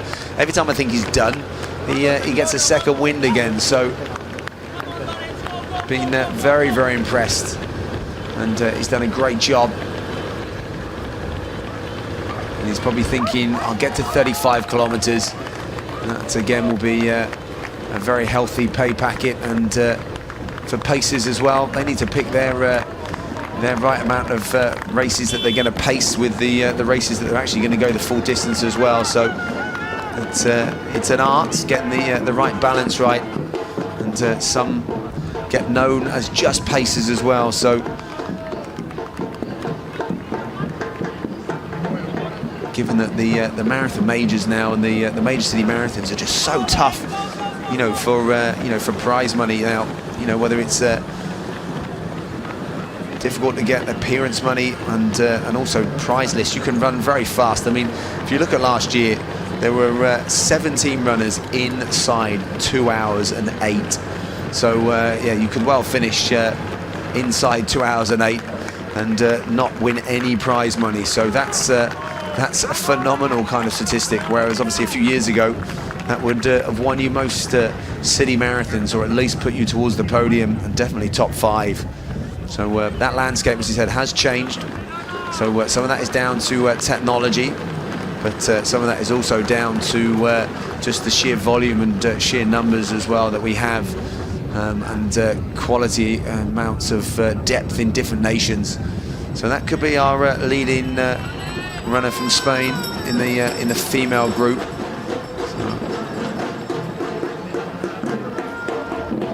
See if we get confirmation of that.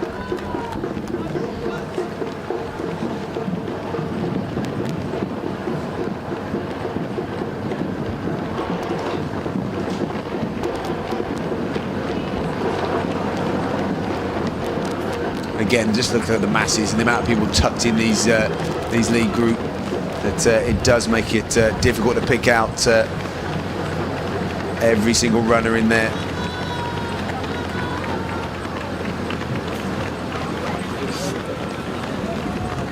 Now, this could be it, 35 kilometers. So maybe the gloves are off now. There you go, 1:53 off the course record. 1:44.11. And now Chirono just decides just to stretch the legs. Now we're starting to ask some questions. They've gone through 35 kilometers, so they're going to head down. The wind is predominantly on their backs now. maybe one of the quieter parts of the course spectator-wise. They've gone past the zoo area of Valencia that was just before 34 kilometers. So again, they'd have been so in the zone, not really taking any probably sights on board. And the sight they have now is coming towards that finishing line. They're inside 7 kilometers. So this is the business end. This is the race time that is going to be absolutely fascinating to see how it unfolds. Whether anyone from the chase group behind can even think about contemplate to close that gap.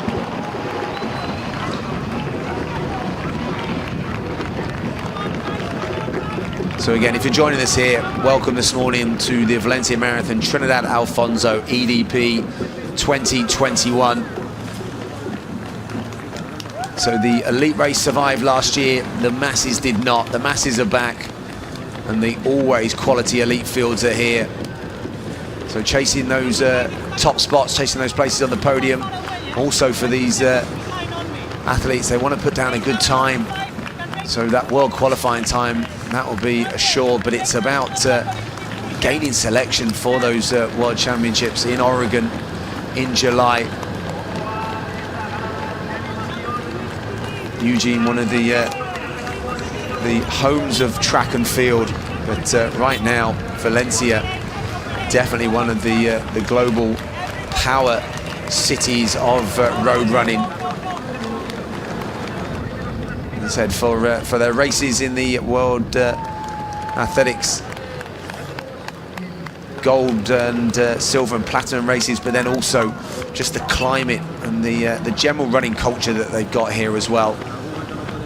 So the support of Valencia City Council with the Trinidad Alfonso Foundation, and then the various different partners as well, those that work within the city, and those partners, those sponsors that play such a pivotal role in these races to ensure that the right things are in place at the right times, the right athletes that are invited, and then the right paces that we had set the race up. So everything has to fall into place. And I think we're looking at a time maybe just inside 2:05 maybe. I expected to pick up in this last 7 kilometers.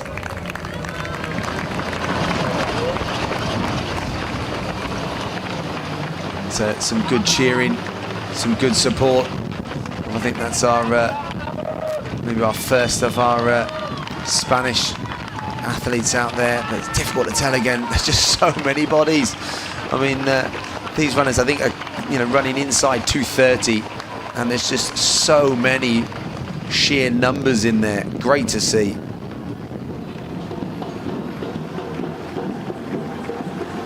So again, we're looking at any distress on the faces. I can't see any at the moment. Just very controlled nature. Maybe just a few grimaces. And they're still moving off the ground pretty well at the moment. But could well be Antoine is just starting to just move to the front. Little look to his left, and we have now gone to 4 now. So 6 became 5, that became 4. So Norbert Keegan right there as well.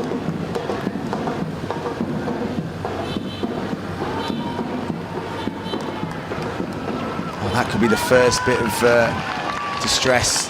Looks like he's not quite moving how he was earlier, Hamid Bendoued. So, and oh no, it's not him. There you go. I thought that camera had gone up the road, but it hasn't. So worry over. So we could still be heading towards or getting close towards that Spain record in the marathon. But here's our leading female for Spain, and just trying to catch the number there. And you can hear the wind. Still very, very loud, vocal, which kind of does show us that at certain sections of the course it is still tough out there.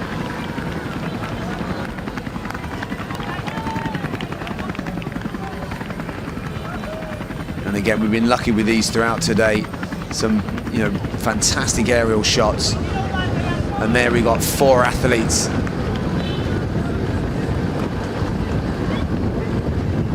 We're heading towards 37 kilometers. Little look at their watches. So coming now up towards almost 5 kilometers of running to go. So for these runners with 5.2 kilometers, that's a little over or under 15 minutes of running. Maybe under, given the quality of these runners in here and the prize purse on offer.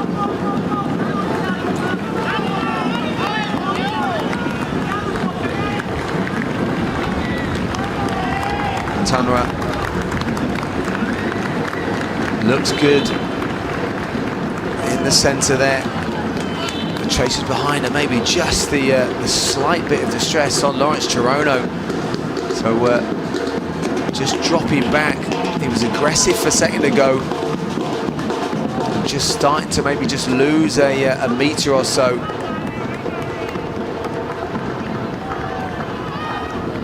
So now it's going to be really important about staying in contact. The marathon, you will have certain points of the race where, you know, you go through tough patches. You know, how long they last for. And that's like Deso there, I think maybe with bib number 7 on. He looks good. The 2:04.53 man. He does look good. Chirono there just getting back in contact. Guille, I think that's the Tanzanian athlete, Guille, who's also right there as well. So leading women. Oh, this is fascinating now, seeing the race unfold.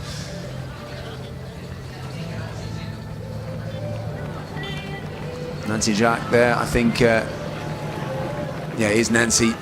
And she does look really good as well. So running what looks very much within herself at the moment. Again, little check of the watch at each time. So these runners, they will know the kind of paces they're looking for. So obviously Nancy, that's 65.21 in Berlin over the half marathons distance. So, I mean, don't forget her 2:36. That was almost just a run out over the distance. So, you know, when you've run 65 minutes for a half marathon, then you probably should be inside 2:20. It was one of the obviously one of the fastest times in the world until some very fast half marathons after that. So Jelagat there looking very controlled. Now here we go. Is this the big move? I said he looked good a second ago. Deso looking very, very controlled. There was almost no kind of stress on his face a second ago. And now he looks like he's asking some big, big questions of the field behind. So 6th place last year. So only 4th in the trials for the Ethiopian team for the Olympic Games. So none of, obviously, the Ethiopians finished the race, but and then went to Chicago. It didn't go to plan. So I tell you what, if you're going to bounce back from disappointments, this is how to do it. And he didn't look so good a second ago, but Lance Chirono, he knows how to race, he knows how to win, and he definitely knows how to place here. So Chirono starting to get back in contention. So remember, course record, that is gone. So this is about trying to win. And they will have a little bit of a time in mind. Obviously, there are certain times that link towards the performances. But again, that really will probably only be an afterthought if they can get to that finish line first. So little look over their shoulder. So it is the classic Ethiopian versus Kenyan battle now. Charlo Deso. So he has a break, and for the first time he suddenly doesn't look so good. And there you go, Chirono goes almost straight past. And Deso now from probably 500 meters ago, looking like $1 million or euros, shall I say, to not looking quite so good. We did say the marathon is absolutely fascinating, and again, I will say it again, that boxing analogy where they take a swing at each other and then and then maybe regret having taken that swing. So there you go, Estadio del Norte there. Again, beautiful bit of history there in the centre, next to the train station. And I will be jumping on later this afternoon, taking the train back down to Alicante. Beautiful along the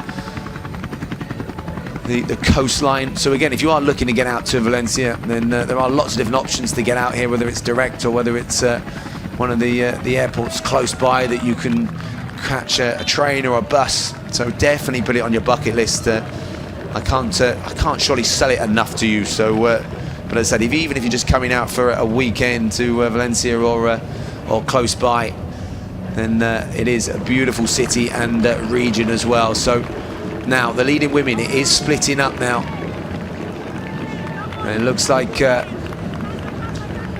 one of our paces, or maybe they might have split up. Sometimes the paces do that.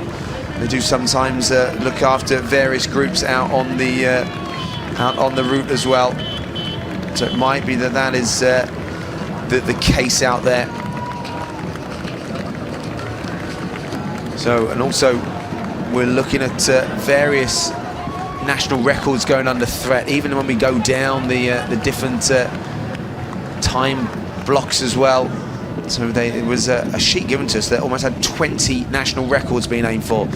There, Gilligat there, 1:55.42, and Waldo is 16 seconds. So there you go.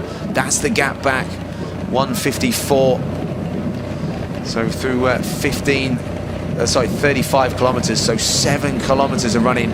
So 1:27 off that course record. So still operating in sub 2:20 pace.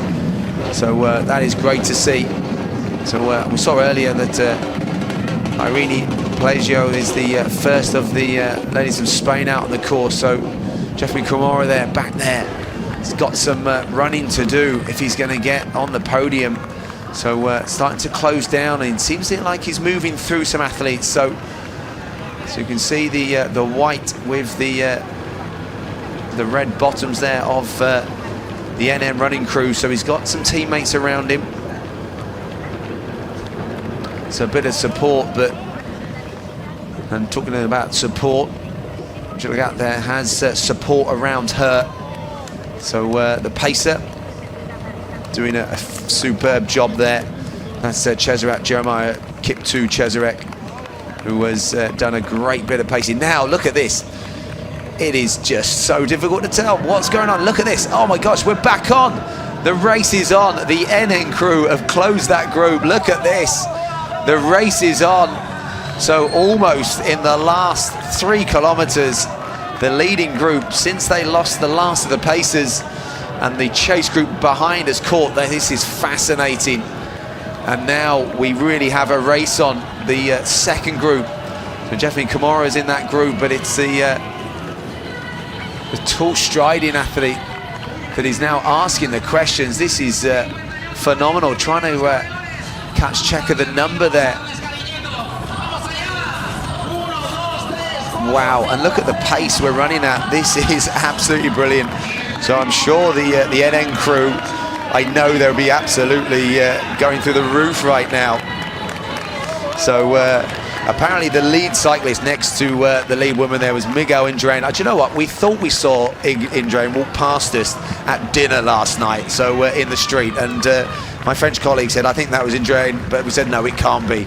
But I think it was. So he's out on the bike now, so that's a good bit of bike running. So a bike leading, you don't get much quality in that. But talking about quality, coming up to 2 hours, and it is Philemon Kakaran, who, I tell you what, this is a great bit of running. And I tell you what, Jeffrey Camora's right there as well. So do not rule out Jeffrey as well. Look at that. And the NN crew messaging me to make sure that I get their man on TV. And I tell you what, he's doing a great job. So this race is literally changed over the last 3 kilometers from what we thought was a 5-man group that had got away to now Philemon Kacharan, who is, I tell you what, this is a great bit of running.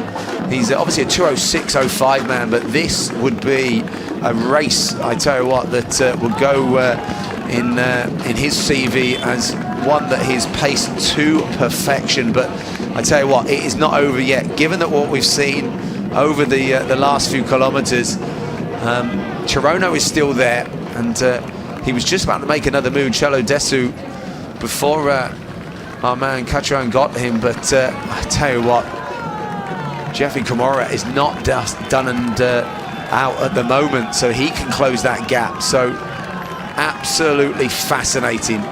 There he is in the center. The pain is etched on his face. I mean, that's the pain that we get towards the latter stages now, because we are not far from the last mile here, or we're very close to being in the last mile.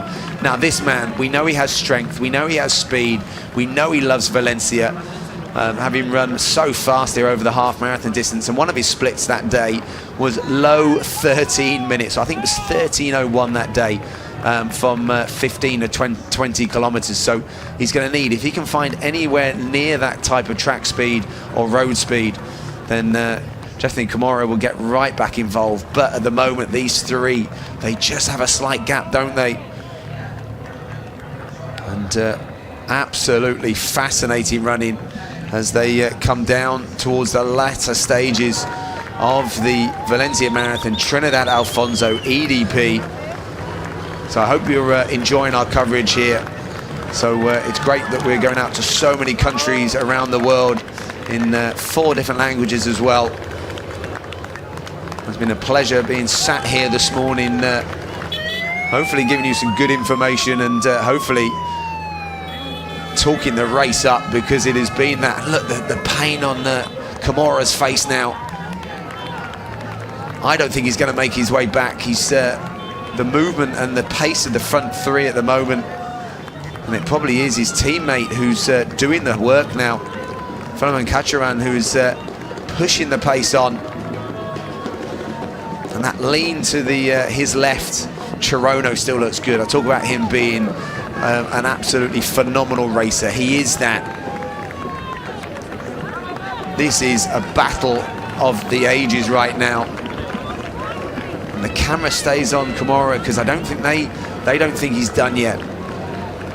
But that gap is not closing. And even behind, there's a surge from a couple of athletes behind as well. But they're going to be hard. They're going to be hard pushed to get back.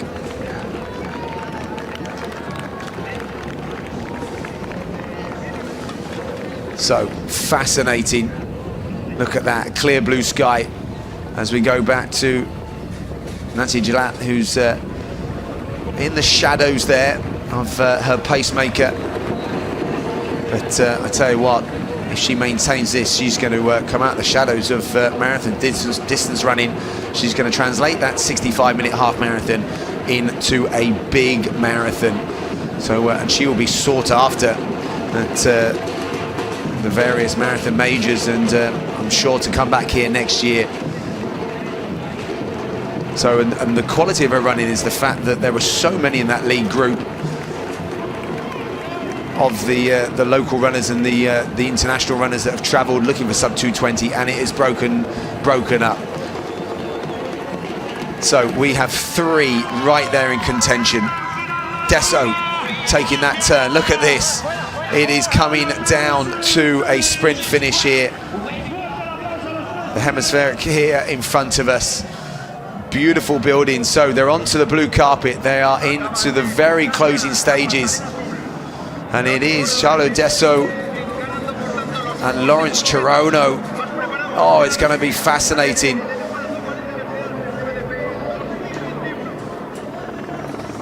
Absolutely breathtaking scenes. The noise here, I can hear it, but it looks like Lawrence Chirono has found another gear. Now, I think he's got the finish in sight, and Chirono, second here 12 months ago, but he knows how to win major city marathons, and I tell you what, he's finished with a great bit of speed in his legs. The champion for 2021 in the Valencia Marathon, Trinidad Alfonso EDP, is going to be Lawrence Chirono. He's going to be just outside 2 hours and 5 minutes. But I tell you what, he will not mind at all. Lawrence Chirono is the champion for 2021. Fantastic running. Charlo Desso, who was so aggressive in those later stages of the race, he takes second. Philemon Kachuran, he's absolutely delighted. And there you go, a personal best. Jeffrey Kamara, well done, Jeffrey. So that's a big bit of running. Neguero, the Ethiopian athlete, there in 6th place. And, well, he made some big moves. Kinder Twane, who's going to have to settle, I think will be 7th place inside 2 hours and 6. Maybe that disrupted build-up with so much going on from the issues in London. And again, look at this. Last year we had 5 sub 2.6 and 11 sub 2.6, and we were very close to that. Now it's going to be a national record of Spain. Look at this. Hamid Ben Dued is going to obliterate Aled Lambersan's record. Oh, I tell you what, no, there you go. He's got a little bit further to go. Oh, I thought he was on the blue mat.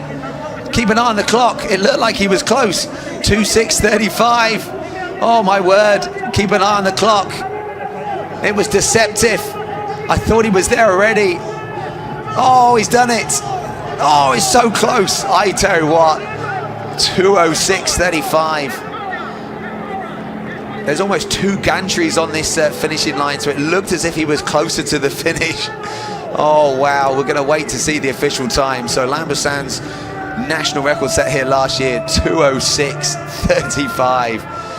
And, yeah, Hamid Ben Dued going over the line there with the clock showing 2:06:34. So, well, timekeepers, do your thing, as they say. Oh, wow, that hurt. You can see the pain. But it will hurt a lot less if he gets confirmation that he broke the national record. So he's been draped in the flag. So he came in with a personal best of low 2:07. So definitely a personal best, but there's going to be such a difference, isn't there, if he has broken the national record of Spain. As you can see, Lawrence Chirono in the background looks as if he's got even more life in those legs. That is great to see. And the pain of those coming over the line now. And I tell you what, that is the record of España coming out. So whether they've got confirmation of that. But I tell you what, Lawrence Chirono, he battled well within. And I tell you what, that was a fantastic run. Bethwell, Kip Kemboy. So again, he's going to run 2:08. I think that's going to be a lifetime best. So, or just outside, 2:07:41, his lifetime best. So, Gilligat there in the centre, the fatigue. You can see this is starting to hurt now. So, just over 2 miles of running. It's the first bit of distress and the first bit of kind of fatigue. Oh, this is another good run. So there's going to be some rewriting of the Spanish top 20 list. Going out there. Oh, that's a great run. That's going to be very close to the national record of... no, it's not, obviously, is it? It's national record. It's the European record, James, of Belgium. It's going to be a big personal best there. Bashir Abdi, obviously, the Belgium national record. But currently out there, good bit of running. Nonetheless, 2:08. So these times, World Championship qualifying times, importantly. Look at that, that's the fatigue. Oh, that's the pain, that's the delight. So these qualifying times, these massive personal bests as well.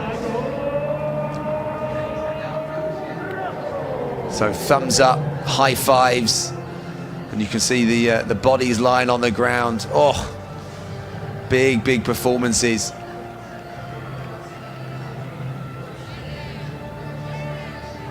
So big celebrations. So still look at the clock, 40 seconds now. So more finishers coming across the line. Oh, more sub 2:10 clock-ins to be part of the history here at the Valencia Marathon. Trinidad Alfonso EDP. and we still haven't got confirmation that that was a national record, even though the sign is there, and he's been given the sign. So I'm assuming that that does give it the thumbs up that we did have a national record there. So I think we're going to have a few more national records as we go as well. So the clock has ticked over 2:10. So and last year, so many in that 2:10 and just above mark. Remember, world qualifying mark. Not that will mean too much for these athletes coming in here, given the strength of their national colours, but still good running. There's the clock, 2:05.11 for Lawrence Chirono. It was a hard-fought last 7 kilometres, and there you go. It's been confirmed, national record of Spain. So fantastic running. It was top of our national records that were being chased today. Hamed Ben Dued, what a great bit of running. And look at that, that's big, big smiles. And I don't think he's done it by too many seconds, but it does not matter. So check it out there.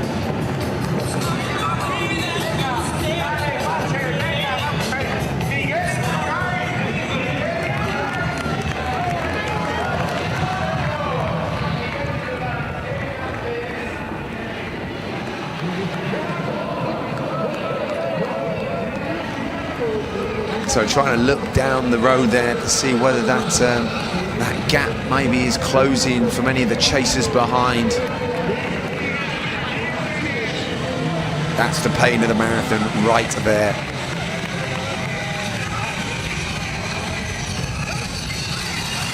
The highs, the lows, the fatigue. And these athletes, they know if they were chasing that world qualifying time, that has gone now. That'll be a slight disappointment for some. They probably would have been very close to that 2:11.30 for so long. So they're going to have to try and find another marathon later on in the year if they're going to get on that plane to Oregon. But looking to try and book her place on that plane to Oregon. Nancy Joligat there is running very close to sub 2:20, but fatigue is kicking in a little bit in these latter stages, as has been expected.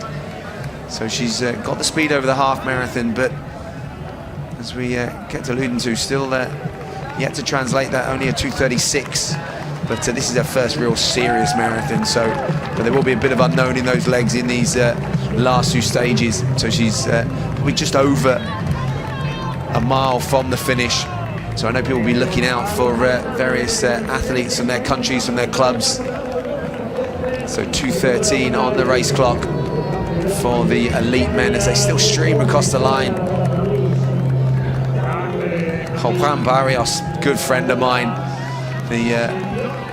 looked after by Ray Flynn, the US-based agent. Juan, a Olympic finalist on the track, and just a real credit to his country, Mexico, and he's still out there now. He's not going to get the world qualifying, but wouldn't put it past him to go and do that again in a few months' time. So Juan Barrios there, and there, 30 seconds. The gap isn't closing. Waldo is having a great debut, but I don't think she's going to get top spot here at the moment, unless something dramatic happens, and that can happen. Remember, this is the marathon. That's the beauty of it. That we saw in the men's race when we thought that the top runners were done and dusted for positions. Just the second we thought that, it all changed. So yeah, and they are 2 minutes and 2 seconds off at 40 kilometers. So in that course record, 2:17.16. So Paris Chepchirchir was really moving in that last 2 kilometers. So I think what we really want to see is that sub 2:20 clocking. So, and the pacer here, I tell you what, you talk about earning your money. What a great job, because he's taken Nancy all the way, and can't quite see. We're in the shade here, so you're not getting the best pictures on the screen right now. But they will emerge into some nice sunshine in a second. And yeah, there you go. You see the cadence has dropped, but the pacer there has done a great bit of work. It's a good day's work by Mr. Cesarek, but his job's still done now because he's still out there supporting. That sub 220 is going to mean a lot to Nancy on the left-hand side of the screen.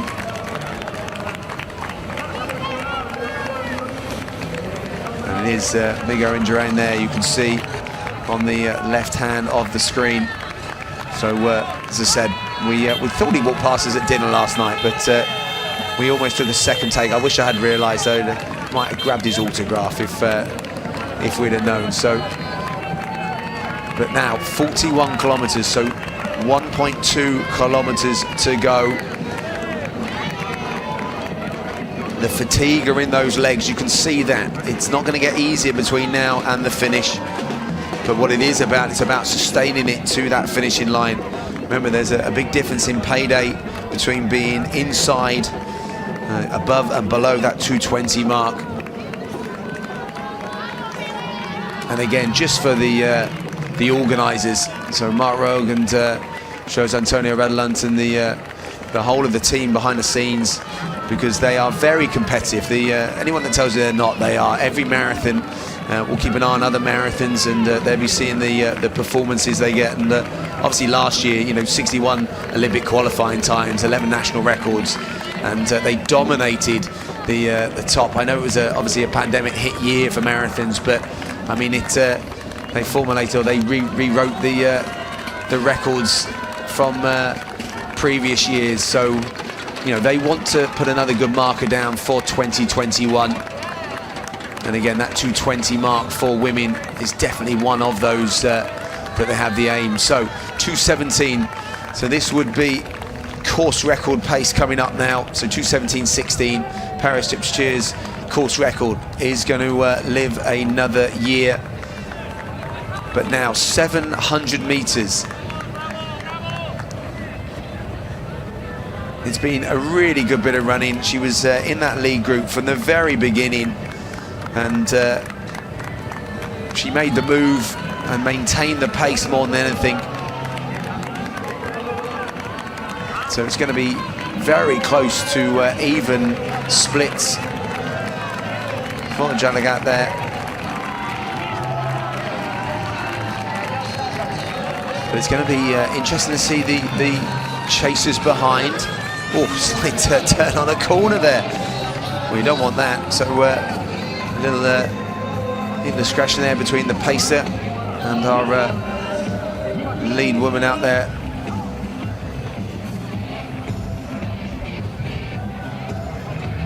Nancy Jalagat there, and the first of the blue mats. That can sometimes throw the athletes, because the blue mat sometimes represents coming to the finish. But remember, the finish this year slightly changed due to one of the vaccination centres. So, but it is in front of the hemispheric, the 3D cinema.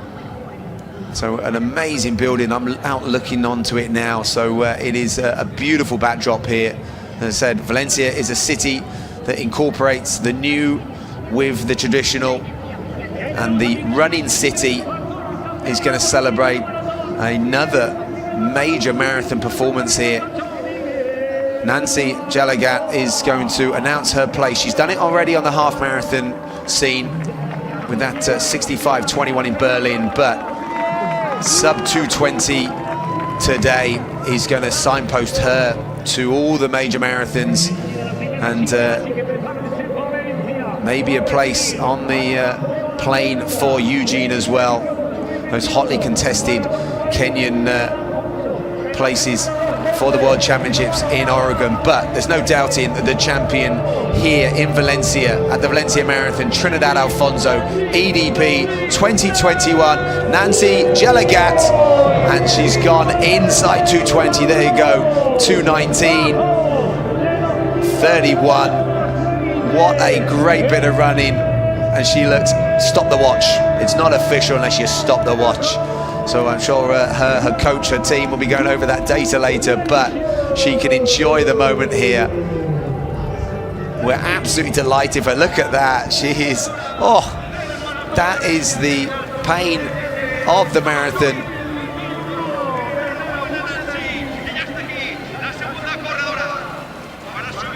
And Wodu is going to run a phenomenal debut, just over 2:20 for the Ethiopian athlete. And again, that's painful, but she will be absolutely delighted. A 2:20, I think it was 2:20.15 debut. So that is really good running. And second place here at the Valencia Marathon. So that's Kenya 1, Ethiopia 2. So it is a Kenyan sweep for men and women. So Nancy joins Lawrence on the top spots of the men's and women's podium. And again, the race organizer was delighted. Gary O'Hanlon there finishing in the background, an Irish Masters favourite there. But we're looking out for the third female finisher. Can't be too far behind. But yeah, Nancy looks absolutely delighted. You can see the pain there as well. The marathon's tough. So who's going to be our third female across the line to complete our podium? So still world-class times here. 2:21 on the race clock. But again, yeah, that sub 2:20 clocking, that was secured. And that's what it needed to win today.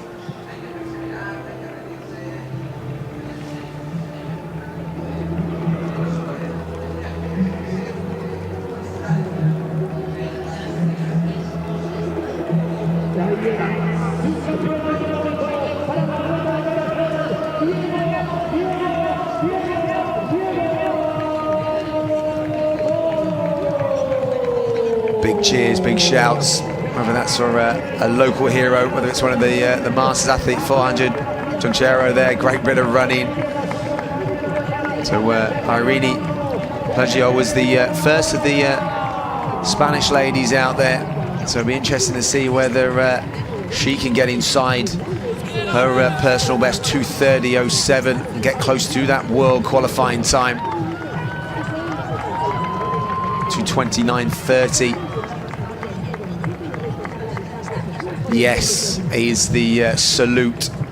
Oh, she looks delighted, but in pain as well. And there on cue, Irene Pelagio. So she's been supported well throughout the race by the athletes to her left and right. And that this could be our third place female athlete. Could be another debutant. Benedou Degofer. And I think it is, yes, she's over the line, 2:23.04. So that's pretty good. Two debutants on the podium. That's impressive running. And again, many of these runners now have an eye on whether it's also national records. So there are a few that were being chased. There's a few that we think won't go now. When I start looking down the list. Good noise for the athlete from Spain there. So tired legs there, you can see that. So many months of training have gone into this. So some of these runners wouldn't have been in the elite race 12 months ago. So they've had to wait a full 12 months to get back on the start line. And that looks like another finisher there. That could be Asma Gabaru there. Yes, I think it was. And oh, McCormack has smashed it. Wow. Fenella McCormack, 2:24. The Irish lady. I tell you what, anyone that complains she's not in Dublin next week on various message boards, and you know who you are, that's why. That is a phenomenal performance. So McCormack there, she is again, longevity and, you know, used cross country over the years and gone to the marathon. Remember that that marathon at the European Championships, and she's gone under the radar today, being that she's been chasing through 2:26.47.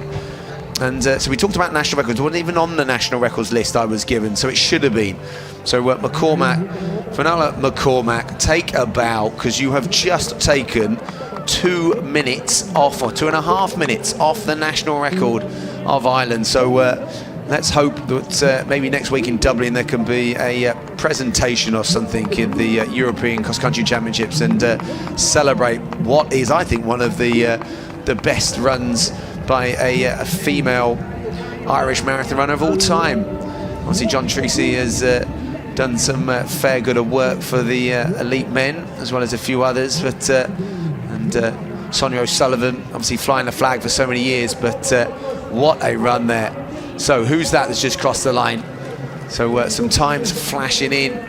Oh, some tired legs out there.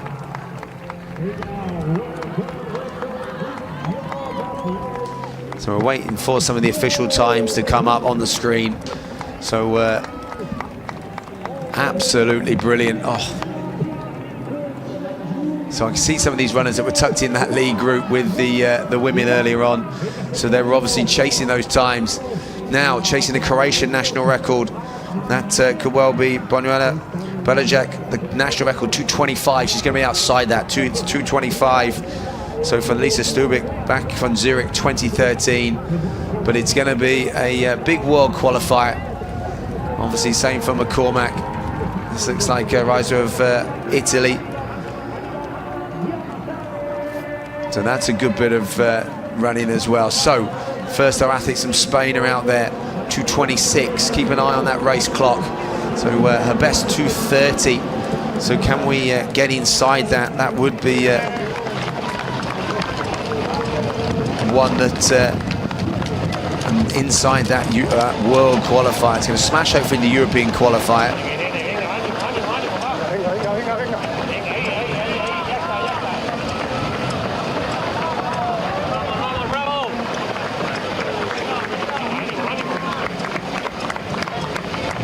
So that national record of Spain, that's gone, 2:26.51, Ana Isabel Alonso.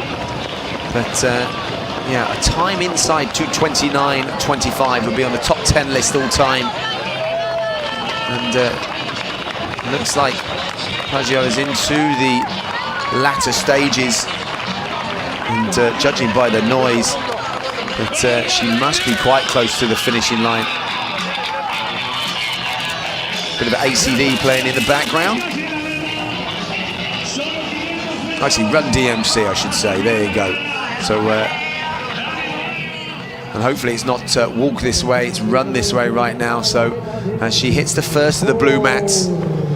So, showing some great support. And there's some racing behind going on as well.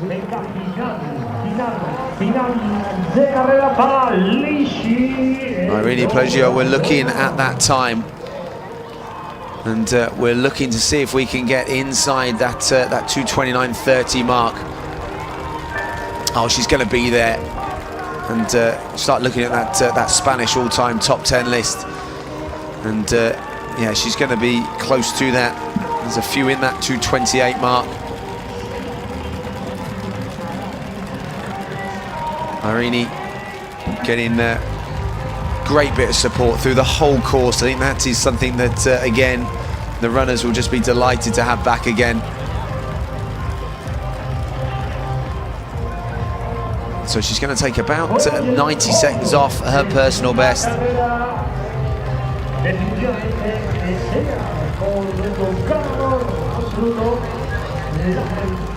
There, past the gantry that will signal just around about 30 meters or so towards that finishing line. So she's going to go, I think, top 10 all time on the Spanish list. Beatriz Ross was 2:29.25, and there you go, 2:29.13. So yeah, that's a fantastic bit of running, and we've seen a national record, Hamid Ben Douad, in the men's, and we've also seen a top 10 performance world qualifier by Irene Pleggio. That's a fantastic day for the Spanish athletes on show, which is really important for any race that they do support. They do get good support from the nationalities of the host marathon, because it really gives the crowd something to cheer. And and some good cheer for one of our hand cyclists. So he's navigated the course successfully. I'm sure the windy sections of the course wouldn't have been easy today.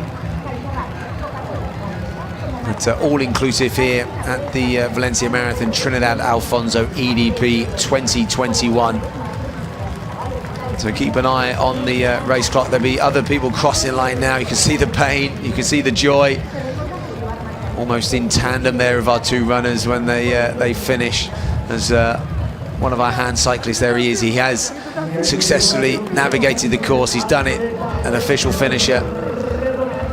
But that elite men's race coming down to a sprint finish. Lawrence Chirono, what a run. And Nancy Jalagat there. Dominant bit of running inside 220 for the elite women's win.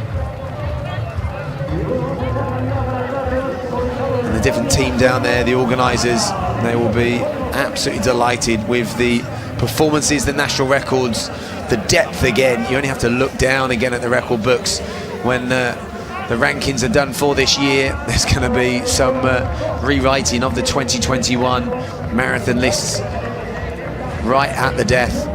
So this busy period of full marathons, it's been a very congested time of year. So agents and coaches and organisers hopefully can have a bit of a relaxing time over Christmas, but many of them planning and plotting 2022. Some of them back in April, so they've only just done their marathon where they normally get a year break. Some of them are going to be back again. Certain half marathons likewise as well. So expect a busy period, and obviously there is a little bit of uncertainty and a few more travel restrictions and visa restrictions and things that are coming into place. So not quite so easy to plan how we might have thought 2022 would pan out. But again, you have to take your hats off to the organisers for putting this race together and making it as safe, as well organised as it is year on year. And obviously getting the masses back. Again, that was a fundamental of 2021. Having lost the mass race in 2022, the elites got their showcase. But to have both now today, absolutely brilliant to see. And it was a slightly breezy day today. That maybe has impacted times, you know, a little bit, and definitely made the races pan out slightly differently to how we expected. But when you look at some of the performances, it maybe, you know, played into some people's hands where they came back at people in the second halves. They closed the gaps down, and yeah, we had some really high quality racing. As you look at the depth of people still crossing the line in 2 hours 32, and that looks like a sore calf there. That's never easy, if especially if it was a few kilometers ago. So the noise, the support of the crowd. That's one there wearing 579. But it is great to see, as I said, these runners getting their marathon distance. Some of them have had to wait that 12 months. That's the joy, the support. They would have got some good miles in over lockdown. But runners need races, and they've definitely had that today. Oh, you can see that little grimace. Sometimes it's as they cross the finishing line. So the body likes to move until it hits that finishing line. I think you can see some of the donations there to the various charities, or the money that people have raised. So the course records, they stay intact.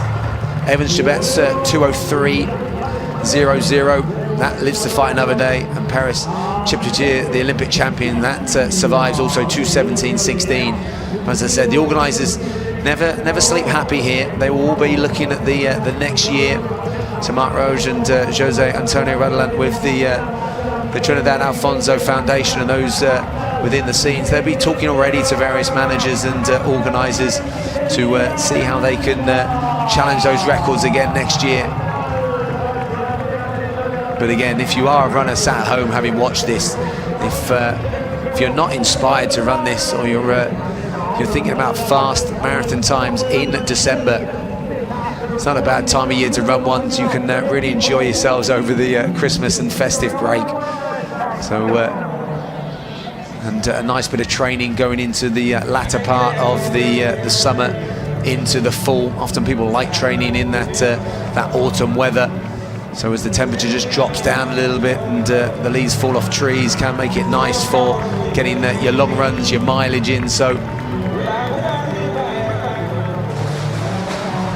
Krishna there, another good bit of running. That's the athlete from Slovenia. So that's going to be a lifetime best. Her lifetime best is 2:36, so that's a 2:35 best for the Slovenian. So love to see what the percentages of personal bests. So and there she is. So a 2:36 personal best, 2:35 and a half on the race clock. So that grimace is going to be 100% worth it for that lifetime best. So those athletes, I think she's outside. Yeah, it's outside by a few minutes European qualifying time. But and there you go, probably our youngest finisher of the day. And probably she's oblivious to where she's been on the course. I know we've highlighted a few different landmarks on the course, but I'm pretty sure that this young lady has maybe had a bit of a sleep en route, and should be the youngest female across the line. So 1:79 Ursula. So from Mexico, 2:29.11 best for Sanchez, but outside that today, tough day at the office, as it will be for some. The marathon gives as much as it takes away sometimes. But again, I hope you've really enjoyed our coverage today. It's been great taking you through today's races. Our athlete, Marie Isabel Velez, another Mexican athlete. I think that's going to be a big, big lifetime best for her. 2:47 lifetime best. So, and 2:36 on the race clock. But yeah, going out in 4 different languages to over 100 different countries have picked up on this live feed. So I hope you have enjoyed the coverage of the 2021 Valencia Marathon Trinidad Alfonso. As I said, so many partners, organisers, sponsors involved in making sure this event could happen, just not on an elite level, but on a mass level as well. And part of the World Athletics Platinum Series, so the Gold Series of the half marathon and 10K, as well as the silver of the 15 kilometers.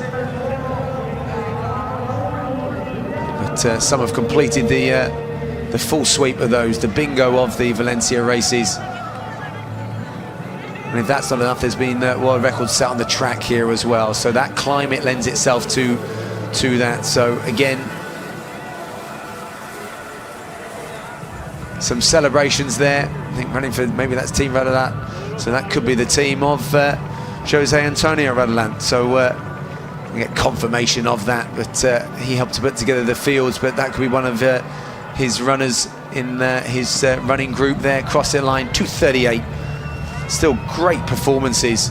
So that's operating around about 6 minutes per mile still.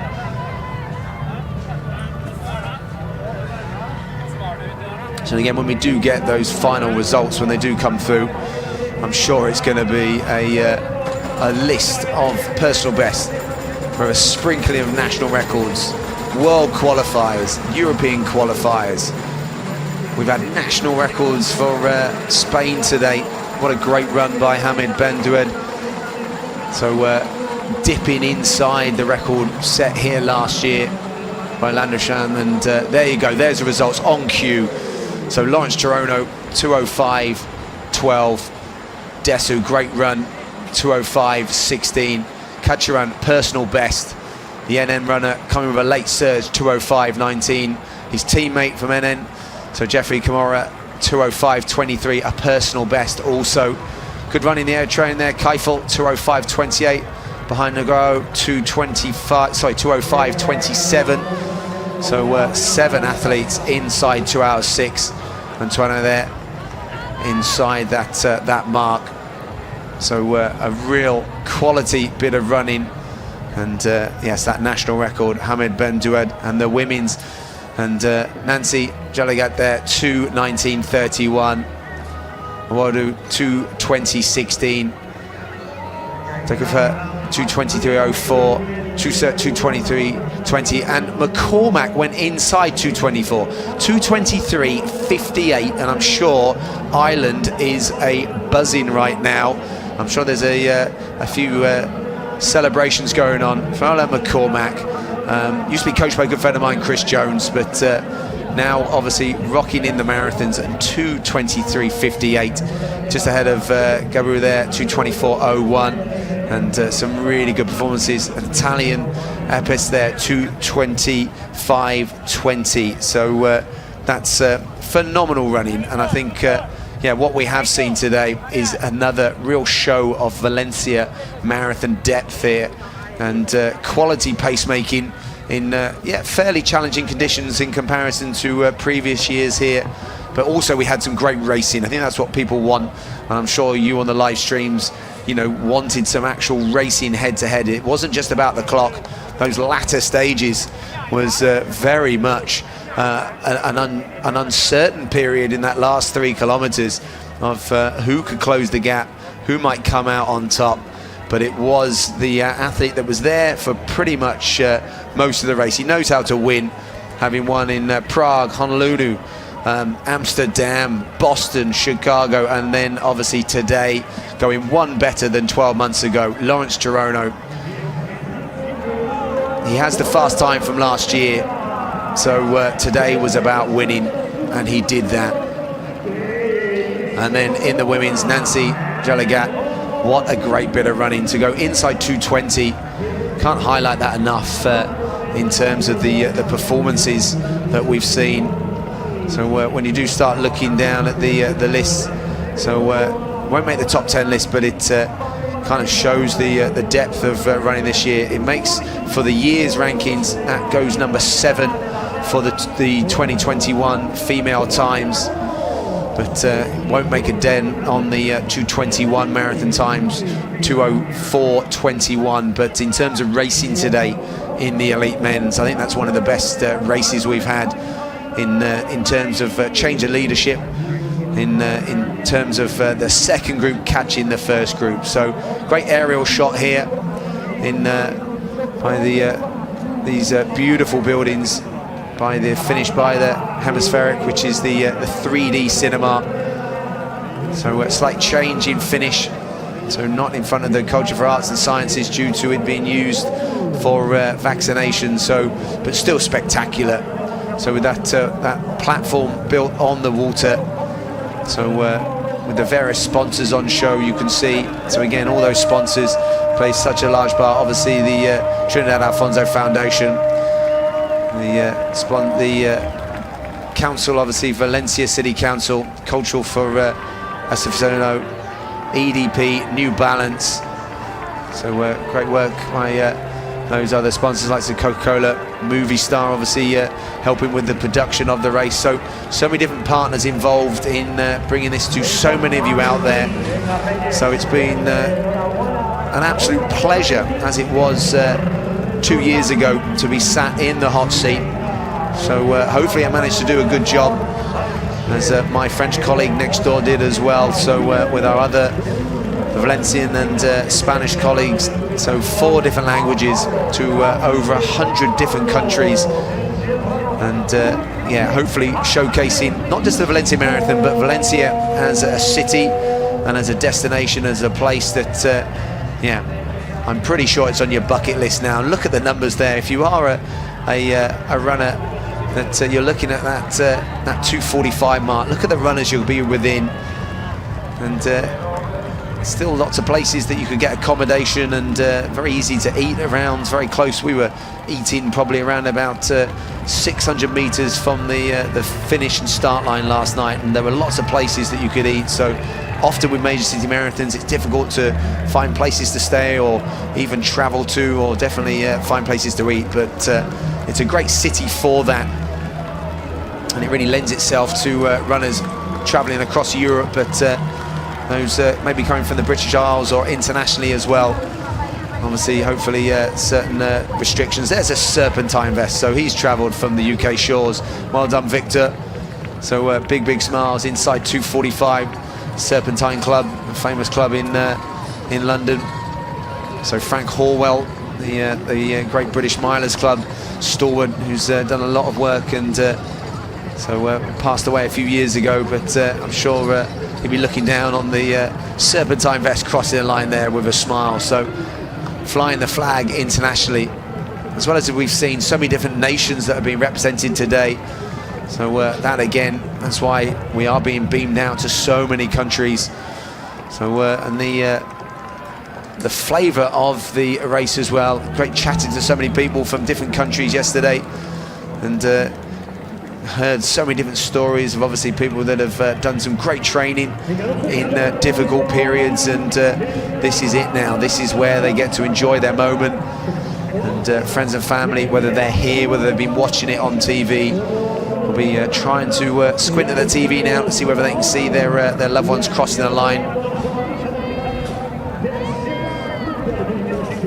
Big shouts as well to our production team. They've done a great job. As I said, this has been live streamed, but it also has gone out on various TV networks as well. And still they come down, still the runners. So like that on his bib there, go fast. I'm pretty sure that's not his name, so unless he's changed it by Deepole, but yeah, 2:46, and you can see the money racking up. There's a good screen on left hand side. I think people that have pledged money, or money that they've raised that goes into supporting various foundations. So, and these aerial shots that we've been spoilt with today. So again, thank you to the team that have either been operating the drones or the helicopters out on course as well. It's been much appreciated for the overall views, the overhead views and the aerial views of the race as it's gone on. So many people will stay in Valencia for tonight. They'll be enjoying the sounds and sights. Some will make their way, their travel back. So being the easy access and accessibility with different rail and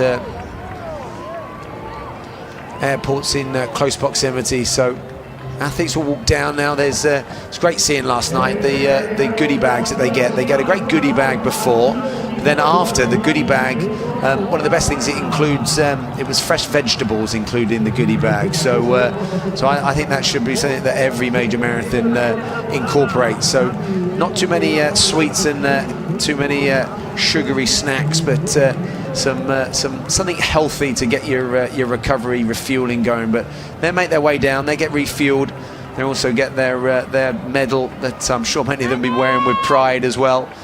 So those that didn't book a day off work tomorrow, I'm sure they'll be wearing them into work. But there'll be a few tired, sore legs over the next not just 24, 48, 72 hours, but probably into the latter part of the week. So yeah, they will have, not all of them would have been preparing as well as our elites, so there would have been a few that maybe skipped a few of their long runs, so there could be a bit of fatigue and a bit of soreness, but it'll be all worth it when they wear that medal around their necks and they enjoy that moment. But again, if you are looking to get involved, then do get your entry in early. It's always a popular race. I think be interested to see how many numbers are released for 2022, given that we are still a little bit uncertain about the current future regarding travel and regarding the accessibility of mass participation events. But it is always well supported and expected to grow and grow if we are without certain restrictions, as it was in 2019 and into 2020 with that record number of entries in 2020. But some of those that were disappointed then, I know they're back today, and I know they're absolutely delighted with that. So the watches have been stopped in tandem. They'll look probably at the average pace for it.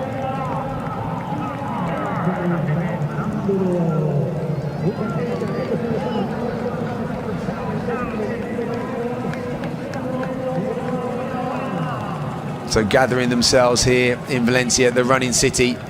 So some will have come in for a few days before, some will have just flown in or driven in the day before. So, and different preparations have probably led to slightly different results. And there'll be a few out there that they'll be doing a marathon next week. So we all know them in our various running clubs where they'll be doing multiple marathons. They'll be at your club training session on Tuesday night. You watch. So probably wearing their marathon medal as well. So you will have to give them some kudos for that. But whether it's the smartest thing to do. So, but each to their own. So look at that. Some with life in their legs after the finishing line, others less so.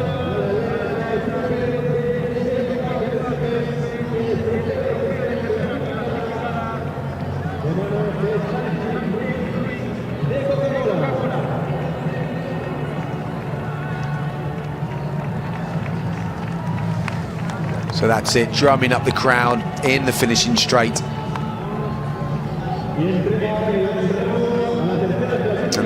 The elite women's presentation. So that's a hugely competitive race.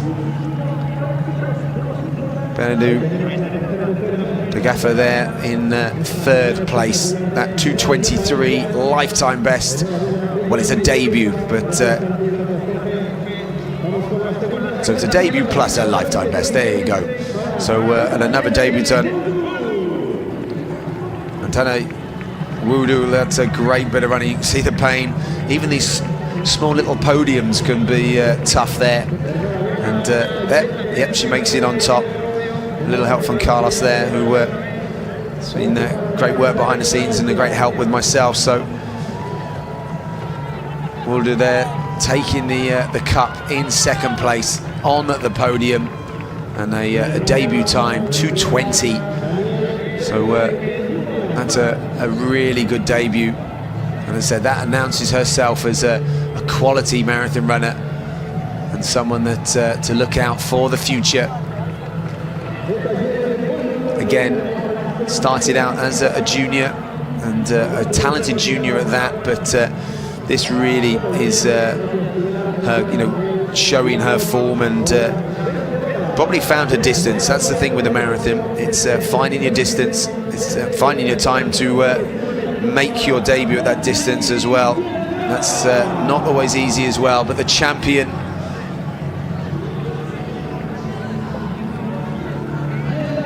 Nancy Jalagat there on the top spot of the podium.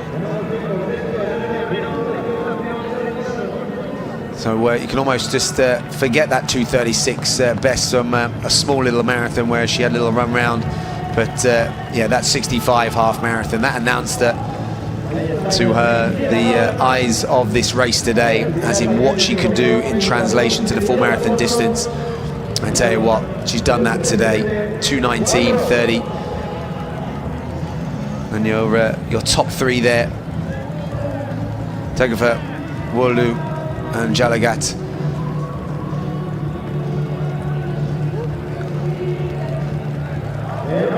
The elite women here at the Valencia Marathon, Trinidad Alfonso EDP for 2021.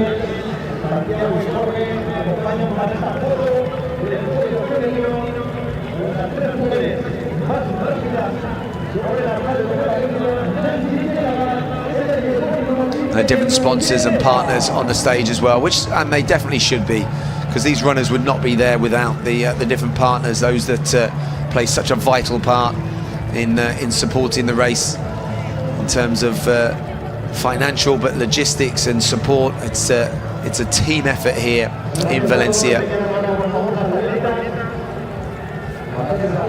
And it's almost like a wedding shot, isn't it, where they've got different shots that need to be taken.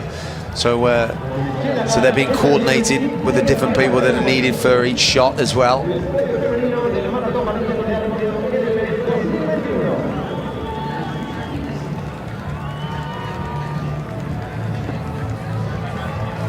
Those cups are quite heavy after a while, so yeah, I'm not sure of the fatigue in the biceps there, but it'll be worth it.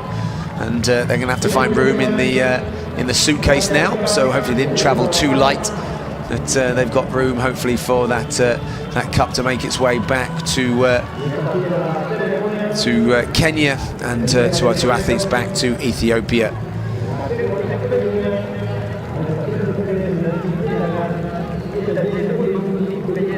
And runners checking their watches. They've got the nice sight now. The finishing line is in sight. These runners are still way inside the 3-hour mark. We're coming up to, I think, 2 hours and 55 minutes of race time. So a lot of these, that would have been their goal, get inside 3 hours. It's a goal for some club runners, and they'll be punching the air. Some of these are very good age group runners, so running for age. So the various marathons around the world accept runners for those different age group times. So they'll be keeping an eye on those race clocks, those eyes. And this is our men's presentation. So Philemon Kacharan, what a great run.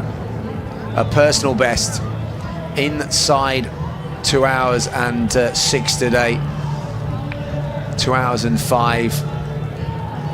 And I think it was 19 seconds. So, and again, just being asked just to neaten himself up again, just to make sure that the photos are ready for the sponsors, ready for the manuals for next year.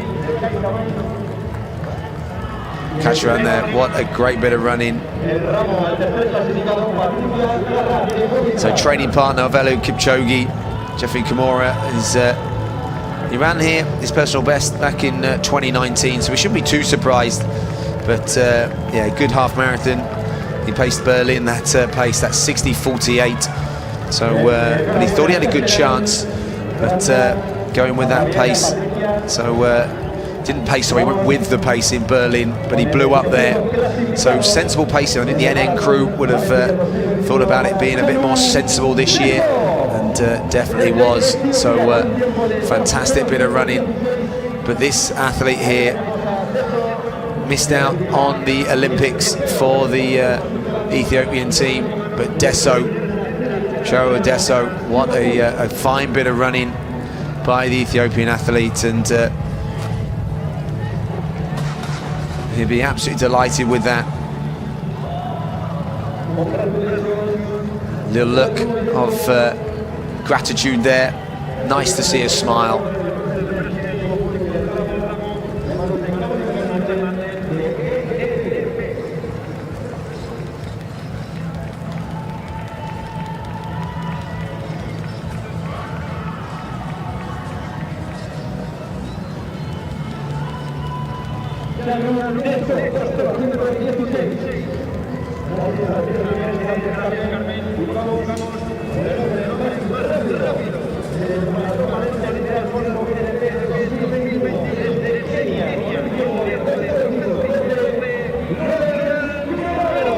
And the champion, Lawrence Chirono, top spot.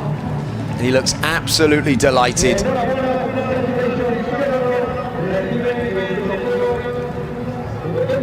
So Kacharan, Desso, Chirono, the top three here at the Valencia Marathon, Trinidad Alfonso EDP for 2021.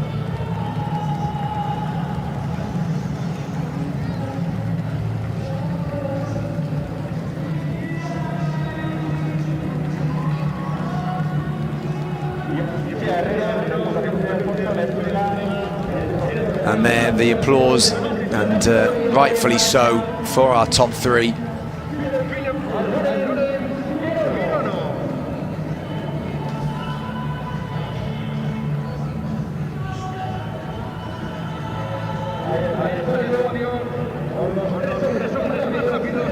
Kacharan there, he'll be delighted at 2:09, run the hard way in Berlin, and today a little bit more sensible. Jeffrey Kimura, his training mate, pacing it almost to perfection. They almost pulled it off, but it was those in the lead group, Desso and Chirono, who probably had it slightly easier towards the latter stages, where when they did slow down, they gathered themselves, and Lawrence Chirono gathered himself the best of anyone to find a sprint finish, to cross the line, 2 hours, 5 minutes and 11 seconds. And again, the sponsors come up on stage and supporters of the race. And again, very grateful to them for their support of the 2021 Valencia Marathon, Trinidad Alfonso EDP. And so from myself, James Thee, it's been an absolute pleasure to take you through the Valencia Marathon Trinidad Alfonso EDP for 2021 here in the running city of Valencia. We've seen the elites, we've seen the masses, we've seen national records, and hopefully you've enjoyed the racing this morning. So we will see you back next year in 2022. There's Miguel Indurain. For myself, James Thee, we will see you back next year.